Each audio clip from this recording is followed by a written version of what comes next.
So today is Mother's Day. I want to start by once again wishing all the mothers a very happy Mother's Day. And today I'm primarily going to talk to all the mothers in the house. இன்றைக்கு அன்னையர் தினமாக இருக்கிறபடினால விசேஷமாக நான் தாய்மார்களோடு இன்றைக்கு நான் பேச விரும்புகிறேன். நாம் ஒவ்வொருவரும் தனிப்பட்ட விதங்களிலே குடும்பமாக தனி நபராக நம்முடைய தாயாலே நாம் ஆசீர்வதிக்கப்பட்டிருக்கிறோம். ஒரு தாயினுடைய பங்கு நம்முடைய குடும்பத்திலே நம்முடைய தனிப்பட்ட வாழ்க்கையில மிகவும் விசேஷமானது. அது இன்றியமையாததும் கூட. ஒரு மனிதன் இந்த உலகத்துல வரணும் அப்படின்னு சொன்னா ஒரு அம்மா இல்லாம இந்த உலகத்துல யாருக்குமே இந்த உலகத்துக்குள்ள என்ட்ரியே கிடையாது.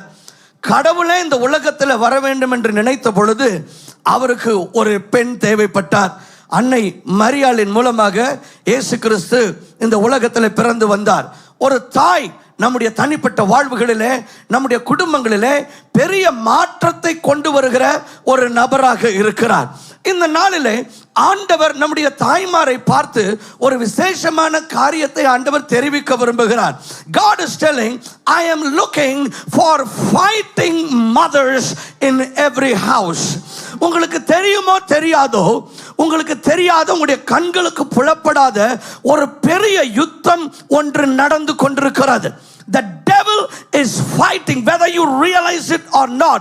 There is an ongoing battle that is going against all the children in our houses. நம்முடைய குடும்பங்களில் இருக்கிற குழந்தைகள், நம்முடைய குடும்பங்களில் இருக்கிற டீனேஜர்ஸ், நம்முடைய குடும்பங்களில் இருக்கிற வாலிபர்களுக்கு விரோதமாக ஒரு பொல்லாத யுத்தத்தை பிசாசு செய்து கொண்டிருக்கிறான். இன்று அநேகர் அதை பார்க்க தவறிக் கொண்டிருக்கிறார்கள். பிசாசு ரொம்ப மட்டமானவன், தரக்குறைவானவன். The devil is such a mean fellow that he is willing to fight even the little children. பிசாசு ஒரு பெரிய வளர்ந்த ஆம்பளை ஒரு சின்ன ஒரு 3 வயசு குழந்தைகிட்ட போய் சண்டை போடுவீங்களா? அதை நீங்களே இது நமக்கே தகுதி இல்லை, இது நமக்கே அசிங்கம் அப்படின்னு சொல்லி நம்ம சண்டை போட மாட்டோம். ஆனால் பிசாசு எந்த அளவுக்கு கேவலமானவன் என்று சொன்னால் அவன் சிறு குழந்தைகளோடு கூட யுத்தம் பண்ண, அவன் சிறு குழந்தைகளை கூட கொன்று போட அவன் தயங்குவதில்லை. ரொம்ப வருஷங்களுக்கு முன்னால ஆண்டவர் மோசே அப்படிங்கிற ஒரு தீர்க்கதரிசியை ஆண்டவர் எழுப்பினார். மோசே தெரிஞ்சிருந்தவங்க எல்லாம் கையை உயர்த்தி ஒரு ஹாய் மோசேன்னு சொல்லுங்க. எஸ், நம்ம எல்லாருக்குமே தெரியும். அவர் ஆண்டவரால் வல்லமையாக பயன்படுத்தப்பட்ட ஒரு பெரிய தீர்க்கதரிசி. பழைய ஏற்பாட்டில் நாம் நினைத்து பார்க்கக்கூடிய ஒரு பெரிய தீர்க்கதரிசினா அவர் தான்.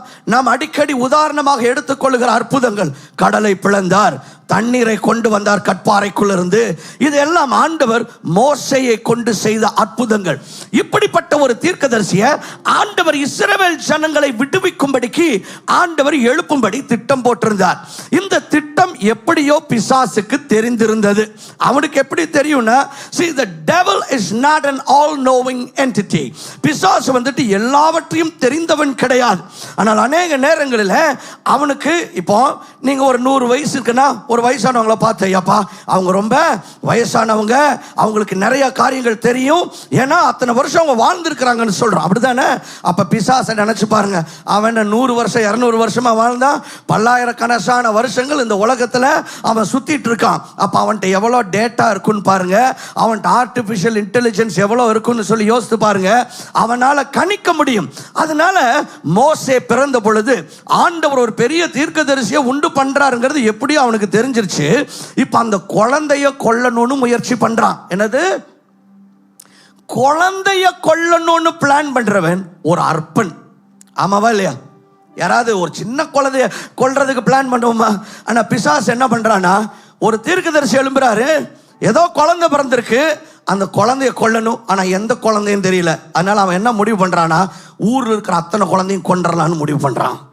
ஆனா இந்த குழந்தை யாரோ ஒரு யூத குடும்பத்தில் பிறந்திருக்கிறது, ஒரு எபிரேயனுடைய குடும்பத்தில் தான் இந்த குழந்தை பிறந்திருக்கணும். அப்படிங்கிறதுனால ஊர்ல இருக்கிற அத்தனை எபிரேய ஆண் பிள்ளைகளையும் கொல்லணும்னு பிளான் பண்றான். அதுக்கு அவன் என்ன பண்றான்னா, அந்த நாட்கள்ல எகிப்துல இருந்த அந்த அரசன் பார்வோன், அந்த காலத்துல அந்த எகிப்து ராஜாவோட டைட்டில் பார்வோன். அந்த நாட்கள் இருந்து அந்த பார்வோனுடைய இருதயத்துல அவர் கெட்ட சிந்தையை கொடுக்கிறான். இங்க இருக்கிற எல்லா எபிரேய ஆண் பிள்ளைகளும் கொல்லப்படணும் அப்படின்னு சொல்லி உடனே ராஜா ஒரு சட்டம் பிறப்பிக்கிறான். எல்லா எபிரேய ஆண் பிள்ளைகளும் கொல்லப்படும்படிக்கு. சட்டம் வந்துருச்சு, எல்லா குழந்தைகளும் கொல்லப்படுகிறார்கள். ஆனா மோசேயினுடைய அம்மா குழந்தையை பார்த்துட்டு அவங்களுக்கு அந்த குழந்தைய கொல்லப்படுவதற்கு ஒப்பு கொடுக்க அவங்களுக்கு மனசு இல்லை. அதனால என்ன பண்றாங்கன்னா, ஒரு கூடையில போட்டு ஆத்துல அனுப்புறாங்க. ஏங்க, ஒரு பிறந்த குழந்தைய கூடையில போட்டு ஆத்துல அனுப்புனா அந்த குழந்தை பிழைக்கிறதுக்கு எவ்வளவு சான்ஸ் இருக்கு? பெரிய வாய்ப்பு ஒன்று கிடையாது. ஆனால் when the baby was put in the basket, when it was sent along the river, the Lord's hand was upon the basket and the Lord protected the baby and the basket. ஆண்டவருடைய கரம் மோசேயின் மேல இருந்தபடினால கர்த்தருடைய திட்டத்தை எந்த பிசாசினாலும் அழிக்க முடியாது. ஹalleluya. ஆண்டவர் உங்களை காப்பாற்றணும்னு முடிவு பண்ணிட்டார்னா, கூடையில உங்களை ஆத்தோட அனுப்புனா கூட நீங்க பாதுகாப்பா தான் இருப்பீங்க. என்ன சொல்றேன்? கையை தட்டி ஆண்டவரை மகிமைப்படுத்துங்க. When the Lord has decided to protect you, you are even safe in a basket along a river. Amen. ஆண்டவர் காப்பாற்றணும் பாதுகாக்கணும் முடிவு பண்ணிட்டார்னா, எவ்வளவு மோசமான சூழ்நிலையில இருந்தாலும் ஆண்டவர் உங்களை பாதுகாப்பார், பிசாசு உங்களை தொட முடியாது. இப்ப அவங்க அம்மா கூடையில போட்டு ஆத்தோட அனுப்பிட்டாங்க. ஆனா அந்த குழந்தை அந்த கூடையில போயிட்டு இருக்கும் பொழுது அந்த இடத்துல கரெக்டா ராஜாவோட மகள் குளிக்க வர்றாங்க. இது வந்துட்டு ஏதோ தற்செயலா நடந்ததில்லை. ஆண்டவர் சில காரியங்களை அவரே பிளான் பண்ணி நியமிச்சு வச்சிருப்பார். கரெக்டா எந்த இடத்துல யாரை மீட் பண்ணணும், எந்த இடத்துல எந்த ட்ரெயினை பிடிக்கணும், யாரை நீங்க என்னைக்கு மீட் பண்ணணும், இதெல்லாம் ஆண்டவர் பிளான் பண்ணும் பொழுது அது ரொம்ப கச்சிதமா இருக்கும். இப்ப அந்த கூட ஆத்தோரமா போய்கிட்டு இருக்கு. அப்ப அந்த ஆத்துல குளிக்கிறதுக்கு ராஜாவோட மகள் வர்றாங்க. அந்த ராஜாவோட மகள் பார்த்தபோது, இப்படி ஒரு அழகான ஆண் குழந்தையாச்சே அப்படின்னு சொல்லிட்டு அந்த கூடையை எடுத்துட்டு அரண்மனைக்கு கொண்டு போய் எந்த ராஜா எந்த குழந்தைய கொல்லணும்னு நினைச்சானோ அதே ராஜா அவன் செலவாலேயே அந்த குழந்தையை வளர்த்து ஆளாக்கினான். அந்த தீர்க்கதரிசியினுடைய பெயர் தான் மோசே. ஆனா நான் என்ன இன்றைக்கு நான் ஹைலைட் பண்ண விரும்புறேன் அப்படின்னு சொன்னா, I am trying to highlight how mean the devil is. He is willing to fight the children. பிசாசு குழந்தைகளோடு கூட யுத்தம் பண்ணி அவர்களை கொல்ல தயங்குவதில்லை அப்படின்னு நான் சொல்றேன். இன்னைக்கு என்னன்னா, உங்களுக்கு தெரியுதோ தெரியலையோ, உங்க குடும்பங்கள்ல உங்க குழந்தைகளுக்கு விரோதமா பிசாசு சண்டை போட்டிருக்கான். உங்க வீடுகள் இருக்கிற வாலிபர்களுக்கு விரோதமா பிசாசு யுத்தம் பண்ணி கொண்டிருக்கிறான். சில நேரங்களில், ஐயோ என் பையன் ஏன் இப்படி பிஹேவ் பண்றான், என் பொண்ணு ஏன் இப்படி நடந்துக்கிறான், உங்களுக்கே புரியல. அவன் முதல்ல எல்லாம் இப்படி இல்லை, இப்பதான் திடீர்னு இப்படி ஆயிட்டான். நீங்க ஏன் குழம்பி இருக்கிறீங்கன்னா, உங்களுக்கு புரியல ஏன் நீங்க பெத்த பையன், நீங்க வளர்த்த பையன் திடீர்னு ஒரு நாள் அப்படி மாறிட்டான்னு. அது ஒண்ணும் இல்லைங்க, பின்னால ஒரு பிசாசு அவர்களுக்கு விரோதமாக யுத்தம் பண்ணி கொண்டிருக்கிறான். The devil is trying to hijack our children. He is trying to hijack your teenager. He is trying to hijack your youth. உங்க குடும்பங்களில் இருக்கிற வாலிபர்கள், டீனேஜர்ஸ் பிசாசு ஹைஜாக் பண்ணணும்னு விரும்புறான். ஏன்னா நீங்க நம்பலைன்னா, I want to present a few statistics for you. நான் உங்களுக்கு முன்பாக சில ஸ்டாட்டிஸ்டிக்ஸை நான் முன்வைக்க விரும்புகிறேன். and the statistics will speak. Now listen this. 2020 நடந்த ஒரு கணக்கெடுப்பு. அது என்ன சொல்லுது அப்படின்னு சொன்னா, பெரும்பாலான குழந்தைகள் 13 வயது, இன்னும் அநேக குழந்தைகள் 7 வயதிலேயே அவர்கள் போர்னோகிராஃபி என்று சொல்லப்படுகிறதான ஆபாச படங்களுக்கு அவர்கள் ஆளாகிறார்கள். அதாவது அதை பார்க்க ஆரம்பிக்கிறார்களாம். யாராவது யோசித்து பார்க்க முடியுதா? 7வதுனா அந்த குழந்தை இப்பதான் 3+3 6 அப்படிங்கிறத இன்னும் படிக்க ஆரம்பிக்கல. இப்பதான் ABCD முடிச்சு ஆல்பபெட்ல அடுத்ததுக்கு போக ஆரம்பிச்சிருக்குது. கணக்குல இப்பதான் அடி எடுத்து வைக்க ஆரம்பிச்சிருக்கு. ஆனா 7, this is survey for you, this is a study. 7 வயசு குழந்தை, பெரும்பாலான சமுதாயத்தில் 13 வயசுல இருந்து 7 வயசுல குழந்தைகள் போனோகிராஃபிக்கு எக்ஸ்போஸ் ஆகிறாங்கன்னு சொல்லப்பட்டிருக்கிறது. Can you believe that? Can you believe that? அந்த குழந்தைய ரோட தனியா கிராஸ் பண்றதுக்கு நீங்க அனுமதிக்க மாட்டீங்க. ஆனா அந்த குழந்தைக்கு பிசாசு போனோகிராஃபியை ஃபீட் பண்றான். Now watch this. இந்தியாவில் நடந்த கணக்கெடுப்பு. வளர்ந்த பெரியவர்களை விட ட்ரக் அபியூஸ், அதாவது போதை பொருள் பயன்பாடு, குழந்தைகள் மற்றும் டீனேஜர்ஸ் மத்தியில் தான் அதிகமாக காணப்படுகிறதா. இது இந்தியாவில் நடந்தது. போன வருஷம் நடந்த ஒரு கணக்கெடுப்பு, இது அமெரிக்காவில் நடந்தது. 8 டீனேஜர்ஸ்னா 13 19 வரைக்கும், 13 19 வயது வரை உள்ள குழந்தைகள். இவர்களில் 8 டீனேஜர்ல ஒரு ஆள் ஏற்கனவே போதைப் பொருளுக்கு அடிமையாக இருந்து கொண்டிருக்கிறான். அது மட்டும் இல்ல, 50% டீனேஜர்ஸ், 10 டீனேஜரை எடுத்தீங்க அப்படின்னு சொன்னா, நம்ம பேசுறது இன்னும் 20 வயசு கூட ஆகல, 13 to 19 வயசு வரையிலும் 50% அப்படின்னா 10 பேர் எடுத்தீங்கன்னா 5 பேர், 100 டீனேஜர் எடுத்தீங்கன்னா 50 பேர் அட்லீஸ்ட் ஒரு முறை அவர்கள் போதை பொருளை பயன்படுத்தி இருக்கிறார்களாம். Now think about that. நான் அடுத்து சொல்ல போவது it is even more threatening, இன்னும் பயத்திற்குரிய ஒரு ஸ்டாட்டிஸ்டிக்ஸ். அது என்ன அப்படின்னு சொன்னா, Gen Z, அதாவது Gen X, Gen Y, அப்புறம் ஜெனரேஷன் Z என்று சொல்லுவார்கள். Generation X, generation Y, generation Z. இந்த Gen Z அப்படின்னு சொன்னா 1997 இருந்து 2004 வரையும் பிறந்தவர்கள். 2004 பிறந்திருந்தா இப்பதான் 19 வயசு ஆகுது. அப்ப யோசிச்சு பாருங்க, 19 வயசுல இருந்து 23, 24 வயசுக்குள்ள இப்போ வாழ்ந்து கொண்டிருக்கிறவர்கள்ல 22.3% பேர் LGBT ஆக, ஓரின சேர்க்கையை சேர்ந்தவர்களாக இருக்கிறார்கள். It is very alarming. 22.3% of the Gen Z, that is whoever is born between 1997 and 2004, are actually LGBTQ. உங்களுக்கு தெரியல அப்படின்னு சொன்னா, லெஸ்பியன், ஆணோட சேர்றது, பெண்ணோட சேர்றது, இன்னும் என்னன்னா ஜெண்டர் ஃப்ளூயிட் என்று சொல்லுவார்கள்.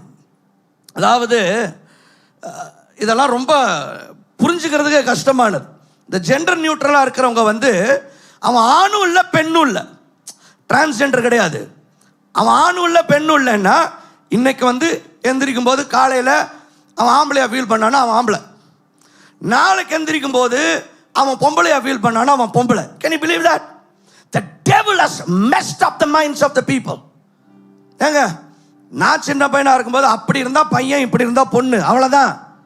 There is no confusion. ஆனா இன்னைக்கு எந்த அளவுக்கு வந்துருச்சு அப்படின்னு சொன்னா, காலையில அவன் ஆனா ஃபீல் பண்ணானா சட்டை பேண்ட் போடுறான், சாயங்காலம் பொம்பளையா ஃபீல் பண்ணானா ஸ்கர்ட் போட்டுக்கிறான், 2 ட்ரெஸ்ஸும் வச்சிருக்கிறான் வார்ட்ரோப்ல. Can you believe that? It is happening now. நிறைய பேர் என்ன நினைக்கிறோம், இல்லைங்க அது அமெரிக்கால. Oh brothers, get back to reality. நம்ம வாழ்ந்துட்டு இருக்க இந்த சோஷியல் மீடியா டைம்ல அமெரிக்காவில் இன்ட்ரடியூஸ் ஆகிற ஒன்று இந்தியாவில் இன்ட்ரடியூஸ் ஆகிறதுக்கு 24 hours கூட ஆகிறது இல்லை. அங்கே போட்டால் இங்கே வந்துருச்சு. இங்கே இருக்கிறவன் அதே மாதிரி பிஹேவ் பண்ணுறான். இதெல்லாம் என்னையும் அமெரிக்காவில் பார்க்குற ப்ராப்ளம் இல்லை. இங்கே நான் கவுன்சில் பண்ணியிருக்கிறேன், பசங்க வந்திருக்கிறாங்க, பாஸ்டர் நான் பொம்பளை மாதிரி ஃபீல் பண்ணுறேன். நீ பையன் தாண்டா. There are girls that have written mails, you should see. நான் எனக்கு பசங்க மேல அட்ராக்ஷன் வரல, பொண்ணு மேல தான் அட்ராக்ஷன் வருது.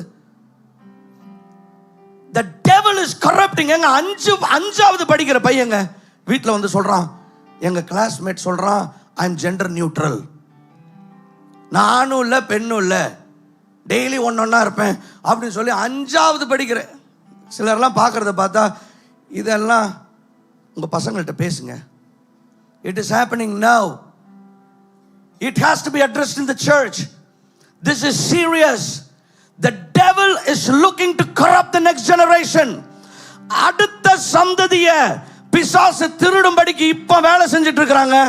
There is a subtle yet a cunning work that the devil is doing right now. He is attacking our children. He is attacking the teenagers. He is attacking our youngsters. பிசாசு நம்முடைய அடுத்த தலைமுறையை, அடுத்த சந்ததிக்கு விரோதமா ஏற்கனவே இப்போ சண்டை போட்டுக்கிட்டு இருக்கிறான். It is time to wake up. இப்படிப்பட்ட நிலையில ஆண்டவர் யாரை தேடிக்கொண்டிருக்கிறார் என்று சொன்னால், யுத்தம் பண்ணுகிற தாய்மாரை தேடிக்கொண்டிருக்கிறார். அம்மாவா இருந்தீங்கன்னா கையை இப்படி வச்சு சொல்லுங்க, யுத்தம் பண்ணுகிற தாய்மார். The devil is fighting against your family. The devil is fighting against your children. He's fighting against your teenagers and youngsters. And God is looking for mothers who are willing to fight. Let me explain how. ரொம்ப வருஷங்களுக்கு முன்னால இஸ்ரவேல் ஜனங்கள், அதாவது இஸ்ரவேல் ஜனங்கள்னு யாரும் உங்களுக்கு தெரியல அப்படின்னா, ஆண்டவருக்கு பிடிச்ச ஒரு மனுஷர் இருந்தார் ஆபிரகாம். அவருடைய பிள்ளைகள், அவங்க சந்ததிகள்லாம் பேரு இஸ்ரவேலர். ஸோ இந்த இஸ்ரவேல் ஜனங்களுக்கு ஆண்டவர் நிறைய ப்ராமிசஸ்லாம் கொடுத்துருந்தார். அவங்க எப்பெல்லாம் ஆண்டவருடைய சத்தத்தை கேட்டு ஒழுங்காக நடந்தாங்களோ அப்போல்லாம் ஆசீர்வாதமாக இருந்தாங்க. எதுவும் பிரச்சனையும் இல்லை. ஆண்டவருடைய பாதுகாப்பு வழி நடத்தல் எல்லாம் இருந்துச்சு. ஆனால் என்னைக்கு ஆண்டவருக்கு கீழ்ப்படியாமல் வழி விலகி போனாங்களோ அப்போ அவங்களுக்கு பிரச்சனை மேலே பிரச்சனை வர ஆரம்பிச்சது. இப்படி ஒரு தடவை அவங்க ஆண்டவர் விட்டு தூரமாக போனப்போ ஆண்டவர் என்ன பண்ணார்னா அவங்கள கானானியர் அப்படிங்கிற பொல்லாத ஒரு மனுஷர்கிட்ட ஆண்டவர் ஒப்பு கொடுத்துட்றாரு. இப்போ என்னாச்சுன்னா இந்த முறை இந்த கானானியர் 20 வருஷம், எத்தனை வருஷம்? 20 வருடங்கள் இந்த இஸ்ரவேல் ஜனங்களை அடக்கி ஒடுக்குகிறார்கள். They oppressed them, they exploited them and they tormented them for a continuous 20 years. எந்த அளவுக்கு கொடுமைனா இவங்கள்ட்ட இருக்கிற ஆயுதங்களை எல்லாம் பறித்து கொண்டார்கள். இஸ்ரவேல்ல 40,000 பேர்ல ஒரு ஆள்கிட்ட கூட ஈட்டியோ கேடகமோ கிடையாது. எல்லாத்தையும் அவன் பிடுங்கிட்டான். அவங்க ரோட்ல ஹைவேல நடந்து போக முடியாது. திருட்டு பிரச்சனை இருக்கிறதெல்லாம் பறித்து கொள்வார்கள். அதனால பயந்துட்டு குறுக்கு சந்துகளில் ஓடிட்டு இருந்திருக்கிறாங்க. இப்படிப்பட்ட ஒரு அவலமான நிலை. இந்த நிலையில இதுக்கு தேவை என்ன தேவை? ஒரு தேசம் இன்னொரு தேசத்தை அப்ரஸ் பண்ணிட்டு இருந்துச்சா, ஒடுக்கிட்டு இருந்துச்சுன்னா அதுக்கு என்ன சொல்யூஷன்? மிலிட்டரி சொல்யூஷன் தான் தேவை. கரெக்டா பேசுனா தப்பா பேசுறா? மிலிட்டரி சொல்யூஷன் எங்க? இந்த தேசத்தை இன்னொரு தேசம் வந்துட்டு அவங்கள ஒடுக்கிட்டு இருந்தாங்கன்னா ஒரு மிலிட்டரி சொல்யூஷன் தான் தேவை. ஆனா ஆண்டவர் என்ன பண்ணார்னா ஒரு மிலிட்டரி சொல்யூஷனை கொண்டு வரல, ஒரு மம்மி சொல்யூஷனை கொண்டு வர்றாரு. கையை தட்டி ஆண்டவரை மகிமைப்படுத்துங்க. அத பைபிள்ல நியாயாதிபதிகள் அப்படிங்கிற புஸ்தகத்துல 5வது அதிகாரத்தில் நாம் பார்க்க முடியும். நியாயாதிபதிகள் 5:7 வசனத்தை நான் வாசிக்கணும். ஆனால் நம்ம 6, 7, 8 3 வசனங்களையும் நாம் வாசிக்க போகிறோம். Judges chapter 5 verses 6, 7, 8 நம்ம எல்லாரும் சேர்ந்து வாசிப்போம். It's upon the screen. நம்ம எல்லாம் சேர்ந்து வாசிப்போம். Even if you're online, I want you to open your mouth out loud and we're going to read it together. சேர்ந்து வாசிப்போம். ஆனாத்தின் குமாரனாகிய சம்காரின் நாட்களிலும் யாகேலின் நாட்களிலும் பெரும் பாதைகள் பாழாய் கிடந்தது. இங்கிலீஷ்ல the highways were desolate அப்படின்னு இருக்குது. People avoided the main roads. ஏன் பிரச்சனை? ஓகேயா? பெரும் பாதைகள் பாழாய் கிடந்தது, வழி நடக்கிறவர்கள் பக்க வழியாய் நடந்தார். அப்படின்னா குறுக்கு சந்தில நடந்திருக்கிறாங்க. தெபொராளாகிய நான், இந்த வசனத்தை எல்லாரும் come on, I want everybody to read this together. தெபொராளாகிய நான் எழும்பும் அளவும் இஸ்ரவேலிலே நான் தாயாக எழும்பும் அளவும் கிராமங்கள் பாழாய் போயின, இஸ்ரவேலின் கிராமங்கள் பாழாய் போயின. கையை தட்டிட்டு இன்னொரு தடவை அதை படிக்க போறோம். தெபொராளாகிய நான் எழும்பும் அளவும் இஸ்ரவேலிலே நான் தாயாக எழும்பும். ஐயா, கிராமங்கள் பாழா கடந்துச்சா? ஆனா அது எது வரைக்கும் தான் பாழா கடந்துச்சு? தெபொராள் ஒரு தாயாக எழும்பும் வரையும் தான் அது பாழாக கிடந்தது. இஸ்ரவேலிலே ஒரு தாய் எழும்பின பொழுது இஸ்ரவேலுக்கு மீட்பு வந்தது, இஸ்ரவேலுக்கு மாற்றம் வந்தது, இஸ்ரவேலுக்கு ரட்சிப்பு வந்தது, அவங்க பிரச்சனைக்கு தீர்வு வந்துச்சு. கையை தட்டி ஆண்டவரை மகிமைப்படுத்துங்க.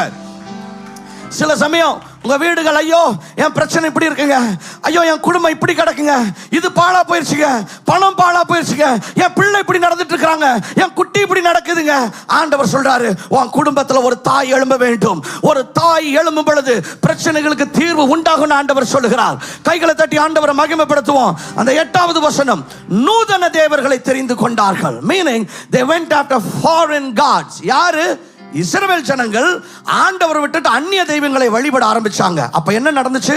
அப்பொழுது யுத்தம் வாசல் வரை வந்தது. நிறைய பேர், ஐயோ பிரச்சனை வீடு வரைக்கும் வந்துருச்சுங்க, நீங்க பண்ணக்கூடாததை பண்ணீங்கன்னா பேய் வாசல் மரம் மட்டும் வராது, நேர பெட்ரூம் வரை வரும். என்னது? சிலருக்கு பயங்கர, பாஸ்டர் என்ன பண்றதுனே தெரியல, கண்டதும் நடக்குது, கண்டதும் நடக்கும், ஆடு நடக்கும், மாடு நடக்கும், பண்ணி நடக்கும், பேய் நடக்கும். நீங்க நடக்க வேண்டிய நிறைய நேரத்தில், ஏன் பாஸ்டர் ஒரே பிரச்சனையா நடக்குது? ஏதாவது ஏடாகூடமா நடந்துச்சுன்னா என் கூட சேர்ந்து சொல்லுங்க. ஏதாவது ஏடாகூடமாக நடந்தால் முதலாவது நமது நடை எப்படி இருக்கிறது? நம்ம நடையெல்லாம் விட்டுறது. ஏன் இப்படி நடக்குது? ஏன் பொருளாதாரம் இப்படி நடக்குது, ஏன் பிஸ்னஸ் இப்படி நடக்குது. ஆண்டவர் சொல்றார், நீ ஏன் இப்படி நடக்கிற? நம்ம நடைய விட்டுறது, நம்ம நட சரி கிடையாது. ஆனா நம்ம வாழ்க்கையில நடக்கிற பொருளாதாரம், நம்முடைய இதர சூழ்நிலைகள், இது ஏன் இப்படி நடக்குது. ஆண்டவர் சொல்ல, டேய் நீ ஒழுங்கா நடந்தேனா எல்லாம் ஒழுங்கா நடக்கும். நீ ஒழுங்கா நடக்கலைனா வேற எதுவுமே ஒழுங்கா நடக்காது. இப்ப அங்க பாருங்க, அவர்கள் நூதன தேவர்களை தெரிந்து கொண்டார்கள். அப்பொழுது யுத்தம் வாசல் வரையும் வந்துதான். சந்தோஷப்படு, வாசல் வரை வந்துச்சுன்னு. உன் மேல ஏறி மிதிக்கலன்னு சந்தோஷப்படு.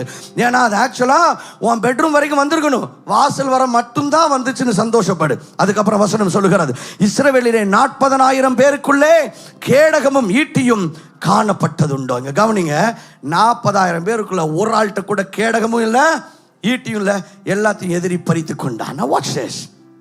இப்போ ரொம்ப மோசமான ஒரு நிலையில இஸ்ரவேல் ஜனங்கள் இருக்கிறார்கள். இப்போ ஆண்டவர் இதுக்கு என்ன தெரியுமா தீர்வு பண்றாரு? நான் சொன்னது போல இதுக்கு தேவை மிலிட்டரி சொல்யூஷன் இல்லை, இதுக்கு தேவை மம்மி சொல்யூஷன். நிறைய நேரத்தில் எங்கள் ஆண்டவர் தீர்வு கொண்டு வரும் பொழுது, the solution that God brings is not conventional solutions. ஆண்டவர் தீர்வு கொண்டு வரும்போது எங்கள் ஆண்டவர் ரெகுலரான தீர்வை கொண்டு வர மாட்டார், அவர் கொஞ்சம் வித்தியாசமான தீர்வுகளை கொண்டு வருகிறவர். கையை தட்டுங்க. ஆமென். நடுவில் கடல் நிற்குது, தாண்டி போகணும். நம்ம என்ன யோசிப்போம், எத்தனை பேர் இருக்கிறாங்க சார், ஒரு படகுல எத்தனை பேர் சேர முடியும், அப்போ பார்ப்போம் சார் எத்தனை படகு தேவைப்படுதுன்னு. அப்படி தான் நம்ம யோசிப்போம். ஆண்டவர் வித்தியாசமாக யோசிக்கிறார். ஓ இவனுங்க நடந்து போகணுமா, அப்போ எவ்வளோ பெரிய ரோடு கடலில் போடணும் அப்படின்னு சொல்லி எங்கள் ஆண்டவர் யோசிக்கிறார். எங்கள் ஆண்டவர் எப்பயுமே வித்தியாசமாக யோசிக்கிறவர். இப்போ அவர் என்ன பண்ணுறாரா, இதுக்கு தீர்வு என்னன்னு எனக்கு தெரியும், இதுக்கு தீர்வு ஒரு யுத்தம் பண்ணுகிற தாய் தேவை அப்படின்னு ஆண்டவர் சொல்றார். ஐயா உங்க குடும்பத்தில் நிறைய பிரச்சனை நடந்துட்டு இருக்குல்ல, ஆண்டவர் அதுக்கு தீர்வு என்னன்னு சொல்றாருன்னா, ஒரு யுத்தம் பண்ணுகிற தாய் தேவை என்று ஆண்டவர் சொல்கிறார். God is telling a fighting mother is the solution to the confusions that people are facing in their families. உடனே ஆண்டவர் ஒரு யுத்தம் பண்ணுகிற ஒரு தாயை எழுப்புகிறார். அவங்க பேரு தான் தெபொராள். எல்லாரும் தெபொராக்கு கை தட்டுவோம். இந்த தெபொராள் யார் அப்படின்னு சொன்னா, she was a prophetess. இந்த தெபொராள் ஒரு தீர்க்கதரிசி. ஆனா ஒரு தீர்க்கதரிசி மட்டும் இல்ல, அவங்க ஒரு நியாயாதிபதி கூட. நியாயாதிபதினா என்னன்னு சொல்றேன், அதுக்கு முன்னால நியாயாதிபதிகள் 4வது அதிகாரம் 4வது 5வது வசனத்தை படிப்போம். அக்காலத்திலே லபிதோத்தின் மனைவியாகிய தெபொராள் என்னும் தீர்க்கதரிசியானவள் இஸ்ரவேலை நியாயம் விசாரித்தாள். அப்படின்னா she was judging Israel at that time. 5வது வசனம், அவள் எப்ராயிம் மலை தேசமான ராமாவுக்கும் பெத்தேலுக்கும் நடுவில் இருக்கிற தெபொராளின் பேரிச்சமலத்தின் கீழே குடியிருந்தால் அங்கே இஸ்ரவேல் புத்திரர் அவளிடத்தில் நியாய விசாரணைக்கு போவார்கள். இப்ப எல்லாம் கவனிங்க, நியாயாதிபதினா இங்கிலீஷ்ல ஜட்ஜுன்னு இருக்கு. ஜட்ஜுனா நமக்கு தெரிஞ்சலாம், ஓ ஜட்ஜு சாரா கோர்ட்ல இருப்பார்ல அவர் தானே, கரெக்ட். அதாவது நமக்கு தெரிஞ்ச ஜட்ஜுனா என்னன்னா, அவர்கள் நீதி கூறுகிறவர்கள். எது தப்பு எது ரைட்டு, இதுக்கு என்ன தண்டனை, இது சொல்றதா ஒரு நீதிபதியோட வேலை. ஆனா அந்த காலத்துல நியாயாதிபதினா எது ரைட்டு, மக்கள் பிரச்சனையோட வருவாங்க, உட்கார்ந்து எது ரைட்டு தப்புன்னு சொல்லணும். அது மட்டும் இல்ல, அவங்க அந்த தேசத்தின் மேல நியாயாதிபதினா அந்த தேசத்துக்கு சண்டை வந்துச்சுன்னா இவங்க தான் சண்டையும் போடணும். நாம் பேசிட்டு இருக்கிறது ராஜாக்களும் உருவாகிறதுக்கு முன்னால் இருக்கிற காலம். இஸ்ரவேல்ல முதல் ராஜா யாரு? சவுல். அதுக்கப்புறம் 2வதா ஒரு ஃபேமஸான ராஜா, அவர் பேரு தாவீது. நான் சவுலுக்கும் முந்தின நாட்கள், ராஜாக்கள் உருவாகிறதுக்கு முன்னால இஸ்ரவேல்ல ஆண்டவர் யாரை வச்சிருந்தார்? நியாயாதிபதிகளை வச்சிருந்தார். இப்போ எதுவும் ஒன்று பிரச்சனை ஆச்சுன்னா மக்கள் இவங்கள்ட்ட தான் வருவாங்க. உடனே இவங்க சொல்லுவாங்க எது தப்பு எது கரெக்ட் என்ன பண்ணணும்னு சொல்லுவாங்க. ஆனால் அதோட வேலை நிற்கல. இவங்க வேலை என்னன்னா, எதிரி ராஜா படையெடுத்து வர்றான்னா போய் சண்டை போடுறது இவங்க வேலை தான். இப்போ நான் நியாயாதிபதிகளாக இருந்தவங்களுடைய பேரை சொன்னால் உங்களுக்கு புரியும். ரொம்ப ஃபேமஸான ஒரு நியாயாதிபதி யார் அப்படின்னு சொன்னால் சிம்சோன். எத்தனை பேருக்கு சிம்சோன் தெரியும்? சாம்சன் முடி வச்சிருந்தார். சும்மா முடி நல்லா வளர்ந்துருந்துச்சுன்னா ஒரு குத்து குத்துனாருன்னா 10,000 பேர் இந்த சைடு செத்துருவான், இந்த சப்பம் 20,000 பேர் சாவும். உண்மையாலுமே அவ்வளவு பவர் அவருடைய முடியில் ஆண்டவர் வச்சிருந்தார். நல்ல வேலைக்கு நமக்கெல்லாம் முடியல பவர் வைக்கல. அதை படிக்கும்போது ஒவ்வொரு தடவை ஆண்டவருக்கு நன்றி சொல்லுவேன். இல்லைன்னா யோசித்து பாருங்க, நமக்கெல்லாம் ஒரு பவர் இருக்காது. சிலர் மண்டையெல்லாம் பார்த்தா ஃபுல் வீக், அவங்களெல்லாம் பெட்ல இருந்து தூக்கிட்டு தான் வரணும், அப்படி இருக்கு. ஆனா சிம்சோனுக்கு ஆண்டவர் பலத்தை ஏன் கொடுத்தாருன்னா, he was a judge. மீதியானியர் வந்தாங்கன்னா அவர் போய் சண்டை போடணும். பெலிஸ்தர் வந்தா சண்டை போடணும். கிதியோன் ஒரு நியாயாதிபதி, அவர் போய் யுத்தம் பண்ணினார் மீதியானியரோடு. சிம்சோன் பெலிஸ்தரோடு யுத்தம் பண்ணினார். இப்படி அவர்கள் நியாயாதிபதியாக இருந்தாங்க. இப்போ இப்படிப்பட்ட அடிதடி ரோலுக்கு நீங்க யாரை கண்டுபிடிப்பீங்க? நல்ல மீசை முறுக்கான இவர் தாங்க. பாடிலாம் நல்லா முறுக்கா இருக்கு பாருங்க. அவர் 6 பேக்கு அப்படி நடந்து வந்தாவே சிலர் பாருங்க, ஜிம்முக்கு 2 நாள் போனாவே 3ஆவது நாள் இப்படி தான் நடந்து வர்றாங்க. டை கொடுக்க சொன்னா இப்படி தான் கொடுக்குறாங்க. நமக்கு எப்படி இருக்கும் பாருங்க, நமக்கு இப்படி ஒரே பேக் தான் இருக்கு, அவங்க 6 பேக்கு. இப்போ அப்படி ஒரு ஆளைத்தான் நம்ம பிடிப்போம், கரெக்டா? ஆனால் ஆண்டவர் சொல்றாரு, இந்த ரோலுக்கு நம்ம ஒரு தாயை பிடிப்போம். ஆண்டவர் சொல்றாரு, now let me tell you who said women are weak. ஏங்க ஒரு பெண்ணுன்னா பலவீனமானவள் யாருங்க சொன்னா? ஆண்டவரே இல்லைன்னு சொல்றாரு. இந்த சண்டை போடுற ரோலுக்கு, அடிதடி ரோலுக்கு ஒரு தாயை பிடிப்போம் ஆண்டவர் சொல்றார். Oh Jesus Christ. பெண் என்றால் பலவீனமான பாண்டம் என்று வசனம் சொல்லுகிறது. A woman is a weak vessel. நல்லா கவனிங்க, வெசல் தான் வீக். பக்கத்துல பார்த்து சொல்லுங்க, என்ன வீக்? ஆமா, வெசல்னா அது என்னத்தை குறிக்கிறதுனா நம்ம சரீரத்தை குறிக்கிறது. உண்மையாலுமே பெண்களை விட ஆண்களுக்கு ஆண்டவர் கொஞ்சம் ஸ்ட்ராங்கான பாடியை கொடுத்திருக்கிறார். ஏன்னா ஒரு வீட்டில் ஒரு ஆணுடைய வேலை பாதுகாப்பது. அதனால பெண்ணுன்னா வீக்கம், பலவீனமான பாண்டம்னா பாடி தாங்க வீக்கு. மற்றபடி ஒரு பெண் பலமானவள். ஒரு பெண் என்பவள் ஒரு பராக்கிரமசாலி. ஒரு பெண் என்பவள் பலசாலி. எத்தனை குடும்பங்களில் நம்முடைய தாயார் குடும்பத்தை கட்டி எழுப்பி இருக்கிறார்கள். சில குடும்பங்களில் கணவன் மரித்த பிறகு ஒரு தாய் தன்னுடைய பிள்ளைகளை வளர்த்து மெடிசின் படிக்க வச்சு, டென்டிஸ்ட்ரி படிக்க வச்சு பிள்ளைகளை வளர்த்து ஆளாக்கின தாயார் நம்முடைய சபையில் இருக்கிறாங்க, நம்முடைய சமுதாயத்தில் இருக்கிறாங்க. Come on, I want you to take a moment to put your hands and appreciate all those mothers. Praise the Lord. There are single mothers who have fought an amazing fight and they have raised families. A woman is not a weak being. ஒரு பெண் என்பவள் பலவீனமானவள் கிடையாது. பெண்ணால சாதிக்க முடியாதுன்னு எதுவுமே கிடையாது. ஆண்டவர் அடிதடியான ஒரு ரோலுக்கு ஆண்டவர் சொல்றாரு, ஒரு தாயை தேடுவோங்கிறாரு. அதுக்கு தான் ஆண்டவர் தெபோரால கண்டுபிடிச்சு ஆண்டவர் சொல்றாரு, நீதாமா எனக்கு வேணும் அப்படிங்கிறாரு. கை தட்டி ஆண்டவர் மகிமைப்படுத்துவோமா? Thank you Jesus Christ. பாருங்க, நியாயாதிபதிகள் 2:16 சொல்லுது.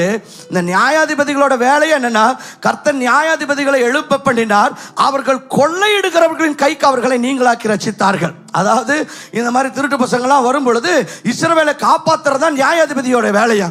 ஆண்டவர் சொல்றாரு, தெபோரால தூக்கி போடு. ஏன்னா கானானியர் அப்படி அட்டூழியம் பண்ணிட்டு இருந்தாங்க. யாபின் அப்படிங்கிறவன் கானானியருக்கு அன்று தலைவனாக இருந்தான். அவங்கள்ட்ட 900 இரும்பு ரதங்கள் இருந்துச்சு, 900 அயன் சாரியட்ஸ். என்னங்க பெருசு, இந்த காலத்தில் அது வந்துட்டு நியூக்ளியர் வெப்பன் மாதிரி ஒரு பயங்கர பவர்ஃபுல்லான ஒரு ஆர்மி ஃபோர்ஸ். ஒரு பெரிய, it is actually a heavy weaponry back in those days. ஆனா நம்ம ஆளுங்கள்ட்ட 40,000 பேர்ல ஒருத்தர்ட்ட கூட ஈட்டியும் இல்லை, கேடகமும் இல்லை. ஆண்டவர் சொல்றாரு, டேய் 1000 ஈட்டி பண்ண முடியாதத ஒரு தாய் பண்ண முடியும். 900 இரும்பு ரதங்கள் பண்ண முடியாதத ஒரு தாய் பண்ண முடியுங்கிறார். That is the power of a mother. Oh bro, shut up baraya. I tell you, God is looking. The battle is real. The enemy is fighting against our families, but God is saying, all I need is a fighting mother in the house. நம்முடைய குடும்பங்கள், நம்முடைய பிள்ளைகள், நம்முடைய எதிர்காலங்களுக்கு விரோதமாக பிசாசு யுத்தம் பண்ணி கொண்டிருப்பது உண்மைங்க. ஆண்டவர் சொல்றார், எனக்கு தேவையெல்லாம் யுத்தம் பண்ணுகிற ஒரு தாய். இன்னைக்கு ஆண்டவங்களை பார்த்து கேட்கிறார், நீ ஒரு யுத்தம் பண்ணுகிற தாயா? Are you a fighting mother? நீ சண்டை போடுற ஒரு தாயா அப்படின்னு சொல்லி ஆண்டவர் கேட்டுக்கிறார். பக்கத்துல பார்த்து சொல்லுங்க, ஆமான்னு சொல்லுங்க. ஆமா பாஸ்டர், நானும் ஒரு சண்டை போடுற தாய் தான். எப்படி? அதுதாங்க அந்த விளக்கு மாத்து வச்சுங்க. ஹலோ, நீங்க அந்த விளக்க மாத்த வச்சு அந்த உருட்டுக்கட்டை வச்சு சண்டை போடுறத பத்தி நம்ம பேசல. எப்படி சண்டை போடுறதுன்னு நான் வர்றேன். நான் அதுக்கு முன்னால let us talk about Deborah. இப்போ இந்த தெபோரா ஆண்டவர் சொல்றாரு, ஹே, இந்த இஸ்ரவேலுக்கு மீட்பு ஒரு தாயால தான் வரப்போகுது. உடனே தெபோரால் என்ன பண்றாங்கன்னா, ஆண்டவர் சொன்னதும் பாராக் அப்படிங்கிற ஒரு அந்த ராணுவ தளபதியை கூட்டிட்டு வாடா போலாங்கிறாங்க. ஆம்பளையே பயந்துட்டார். என்னது உண்மையாங்க? லேடி சொல்றாங்க போலாம் வான்னு, ஆம்பளை சொல்றாரு நீங்க கூட வந்தா தான் போவேங்கிறான். இது என்னடா வம்பா இருக்கு? யூஸ்வலா லேடிஸ் வந்துட்டு நீங்கள் கூட வாங்க அப்படின்னு கூப்பிடுவாங்க, அப்படி தானே? ஆனால் இங்கே கதை உள்டாவாக இருக்குது. இராணுவ தளபதி சொல்கிறாரு, மேடம் மம்மி கூட வந்தால் போகிறேன் அப்படிங்கிறார். நம்ம சொல்கிறோம், டே நான் ஒரு அம்மாடா, அம்மா கூட வந்தால்தான் போக முடியும் அப்படிங்கிறார். எனக்கு அம்மா துணை வேண்டும். உடனே நம்ம சொல்கிறோம், சரி வா அப்படிங்கிறாங்க. போகிறாங்க. அன்னைக்கு போய் கர்த்தருடைய பலத்தால் அந்த இரும்பு ரதங்கள் ஆண்டவர் யுத்தம் பண்ண ஆரம்பிச்சிட்டாரு. அவன்லாம் போய் சேத்துல மாட்டிட்டான். இப்படி ஒரு ட்விஸ்ட்டை யாராவது எதிர்பார்க்க முடியுமா? 900 இரும்பு ரதத்தோட சண்டைக்கு வந்தவன் ஆற்றுல சேத்துல மாட்டிட்டான். எங்கள் ஆண்டவரில் ட்விஸ்ட்டு அங்கங்கே வைப்பார். பார்வோன் சேனை அவன் ரதங்களோட வந்த ஆண்டவர் என்ன பண்ணாராம்? ஒன்றும் பண்ணலாம், வரட்டும் வரட்டும் வேகமாக சட்டக்க சட்டக்க சட்டக்க சட்டக்கன்ட்டு வர்றான்.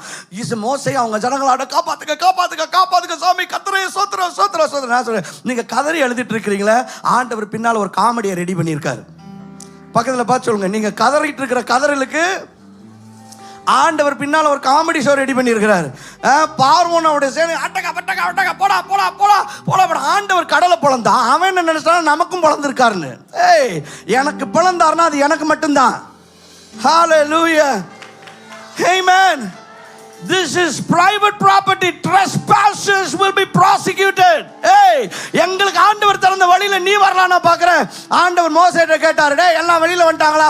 எங்க எல்லாம் வெளியில வந்துட்டாங்க சார். கடைசியில் ஒரு தாத்தா வர்றாரு, இந்த ஆள் எப்பயுமே சர்ச்சுக்கு லேட்டு, வாயா சீக்கிரம் அப்படின்னு சொல்லி அவர் வந்ததுக்கு அப்புறம், ஆண்டவரே எல்லாரும் வந்துட்டாங்க அப்படின்னு ஆண்டவர் சொன்னார். இன்னொரு காத்து அனுப்புனாரா, கடலை எப்படி பிளந்தாரோ அப்படியே மூடினார்.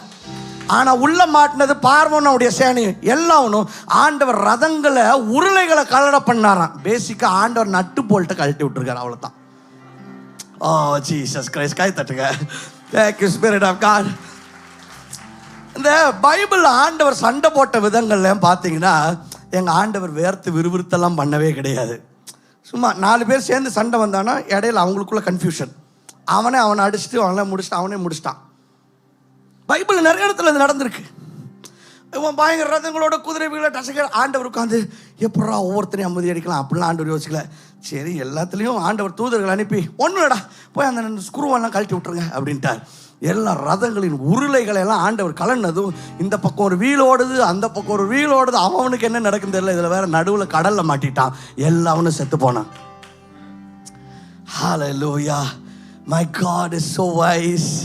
The devil is so cunning, but the wisdom of God will swallow up the cunningness of the devil in the name of Jesus. I prophesy this over everybody that is here.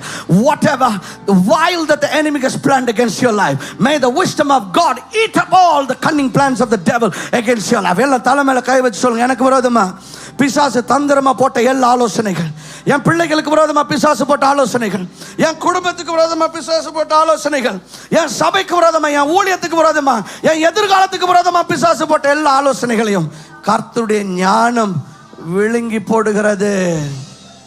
Hallelujah, thank you Jesus. இதுதான் ஆண்டவர் பண்ணுவார். கை தட்டி ஆண்டவர் மகிமைப்படுத்துங்க. பைபிள்ல இது நிறைய பார்க்க முடியும் இப்படி ஆண்டவர் பண்ணது. ஆமான் ராத்திரி ஆமான்னு ஒரு மோசமான கையே, ஆண்டவருக்கு பிடிச்ச ஒரு கை, அவர் பேர் மொர்தெகாய். அவருக்கு விரோதமாக அவன் ஏதோ கத்திரிக்காய் பூசணிக்காய்க்கு விரோதமாக பண்ணுவது போல அவன் மொர்தெகாய்க்கு செய்து கொண்டிருந்தான். அவனுக்கு என்ன தெரியலன்னா, இது வெறும் கத்திரிக்காய் பூசணிக்காய் புடலங்காய் கோவக்காய் கிடையாது, இது மொர்தெகாய். இது கர்த்தருக்கு ரொம்ப பிடிச்ச காய். கை தட்டுங்க. ஹalleluya, thank you Spirit of God. கோவக்காய் சொல்லும்போது தான் ஞாபகம் வருது. ரொம்ப வருஷங்களுக்கு முன்னால் ஒரு வெஜிடேரியன் டாக்டர், ரொம்ப நல்ல டாக்டர், அவர்கிட்ட போயிருந்தேன். அவர் சொன்னார், கொஞ்ச நாளுக்கு நீங்கள் ரெட் மீட்டு இதெல்லாம் விட்டுருங்க, விட்டுட்டு நல்லா வெஜிடபிள் நல்லா இருக்கும் சார் அப்படின்னு சொல்லி, கோவக்காய் இருக்குல்ல, கோவக்காய் அப்படி நல்லா கட் பண்ணிட்டு அப்படியே போட்டு அப்படியே வதக்கி அப்படின்னு சொல்லி அவருக்கு எச்சிலாம் ஊறிச்சு. எனக்கு உண்மையாக நடந்தது. எனக்கு ஷாக் ஆயிடுச்சு. ஏன் சார் கோவக்காய்க்கு எதுக்கு சார் எச்சி விடுறீங்க? மை ஜீசஸ் கிரைஸ்ட், ஹalleluya. இவர் ஏதோ சிக்கன் லாலிபாப்பை சொன்னது போல, ஏதோ ஷிக் கபாபை சொன்னது போல அவர் வந்துட்டு கோவக்காயை அப்படியே நல்லா அப்படியே வதக்கி அப்படின்னு சொல்லும்போது, நான் சொல்கிற மாதிரி இல்லை, அவர் சொன்னது ரொம்ப நல்லா இருந்துச்சு. அவர் நல்லா is a very wonderful doctor. அவருக்கு வாயிலெல்லாம் எச்சிலாம் ஊறிடுச்சு. கோவக்காயை நினச்சி எச்சி ஊறுறீங்களே அப்படின்னு சொல்லி அவரை நினச்சி எனக்கு சந்தோஷமாக இருந்துச்சு டாக்டர்.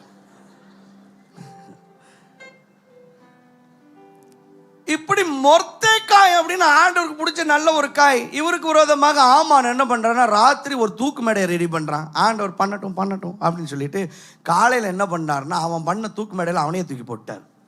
ஆச்சு. See, my father in heaven, he doesn't move his little finger. எங்க ஆண்டவர்ல பிசாசை முடிக்கிறதுக்கு சுண்டு வரல கூட நகுத்துறது. உட்கார்ந்துறதுல அமர்ந்திருந்து நானே தேவன் என்று அறிந்து கொள்கிறார்ல. அப்ப எங்க ஆண்டவர் அமைதி அமர்ந்துதான் இருக்கிறாரு. எங்க ஆண்டவர் அலட்டிக் கொள்வதில்லை. பக்கத்துல பார்த்து சொல்லுங்க, ஆண்டவர். அதனால நீயும் அலட்டிக்காதே, அலறாதே, ஏனென்றால் என் ஆண்டவரும் அலறுவதில்லை. பதறாதே, ஏனென்றால் என் ஆண்டவரும் பதறுவதில்லை. இப்ப ஆண்டவர் என்ன பண்றாருன்னா, சரி ஒரு தாயை எழுப்புவோம் அப்படின்னு சொல்லிட்டு அந்த தாய் என்ன பண்றாங்கன்னா பாராக்க கூட்டிட்டு 10,000 பேரை கூட்டிட்டாங்க. கூட்டிட்டு அது அந்த 10,000 எதுக்குன்னா வெறும் செட்டப் மட்டும்தான். பக்கத்தில் பார்த்து அது வெறும் அது தேவை கிடையாது. ஆனால் அது சும்மா ஒரு செட்டப் போட்டோம் அப்படின்னு சொல்லி 10,000 பேரோட போகிறாங்க. ஆனால் ஆண்டவர் அங்கே என்ன பண்ணாருன்னா அவனுடைய அந்த 900 இரும்பு ரதம் இருக்குல்ல எல்லாம் சேத்துல மாட்டிருச்சு. பாவம். ஆண்டவர் அவர்களை முறியடித்தார் ஒரு யுத்தம் பண்ணுகிற தாயை கொண்டு. Today God is telling there is an ongoing fight that is happening against your children, your teenagers, your youngsters, your future. But all that I'm looking for is I'm looking for some fighting mothers. பக்கத்தில் பார்த்து சொல்லுங்க, அம்மானா சும்மாவா? சொல்லுங்க, அம்மானா சும்மாவா? ஆன்லைனில் இருக்கிறவங்களாம் சொல்லுங்க, அம்மானா சும்மாவா? குரோம் பேச்சு சத்தம் கேட்கணும். அம்மானா சும்மாவா? கமெண்ட்ஸில் போடுங்க, அம்மானா சும்மாவா? என்ன டம்மி பீஸ் நினைச்சிங்களா? நாங்கள் மம்மி பீஸுங்க. Hallelujah. What required a military solution? God said, no. I'm just going to choose a lady to finish this job. கையை தட்டுங்க ஆண்டவருக்கு. ஒரு பெரிய ராட்சதன் வர்றான். ஆண்டவர் சொல்றாரு, ஊர்ல இருக்கிறதுலே ஒரு பொடியை பிடிங்கடா, அவனை வச்சு அடிப்போங்கிறாரு. ஒரு பெரிய யுத்தம் வந்து கொண்டிருக்கிறது. கானானியர்கள் இவர்களை போட்டு அமர்த்தி கொண்டிருக்கிறார்கள். ஆண்டவர் சொல்றாரு, ஒரு லேடியை புடியா அப்படிங்கிறாரு. ஆண்டவர் ஒரு தாயை தான் எழுப்பினார். அதனாலதான் தெபோராள் சொல்றாங்க, கிராமங்கள் பாழாய் கிடந்தது, ஆனால் தெபோராள் என்னும் ஒரு தாய் எழும்பும் வரைதான்.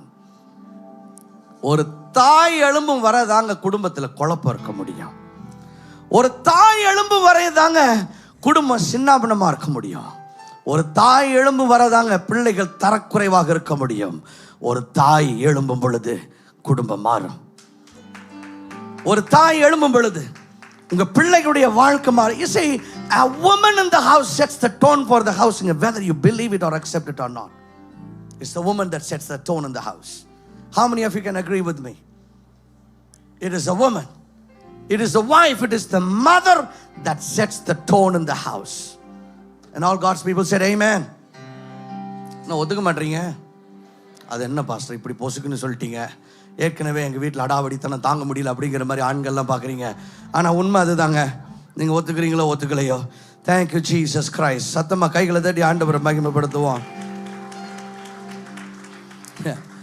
ஏங்க நியாயாதிபதிகள்னா லிஸ்ட் எப்படி போயிட்டு இருக்குன்னா சாமுவேல், கிதியோன், சிம்சோன் இப்படி போயிட்டு இருக்கு. இதுக்கிடையில ஒரு அம்மா தெபோராள் ஆகிய நான். உங்க பேரை சொல்லுங்க சொல்லுங்கன்னா என்ன பாக்குறீங்க? நானா சொல்ல முடியும் தாய்க்கு ஜெர்சன் ஆகிய நான் சொல்லவே முடியாது. வேணா என் மனைவிக்காக சொல்றேன், ஏஞ்சலினாவாகிய நான். எங்க அம்மாவுக்காக நான் சொல்றேன், ஏசம்மாள் ஆகிய நான். உங்க பேரை சொல்லுங்க. ஏங்க நியாயாதிபதிகள்னா அவர்கள் யுத்தம் பண்ணி வெற்றியை கொண்டு வருகிறவர்கள்.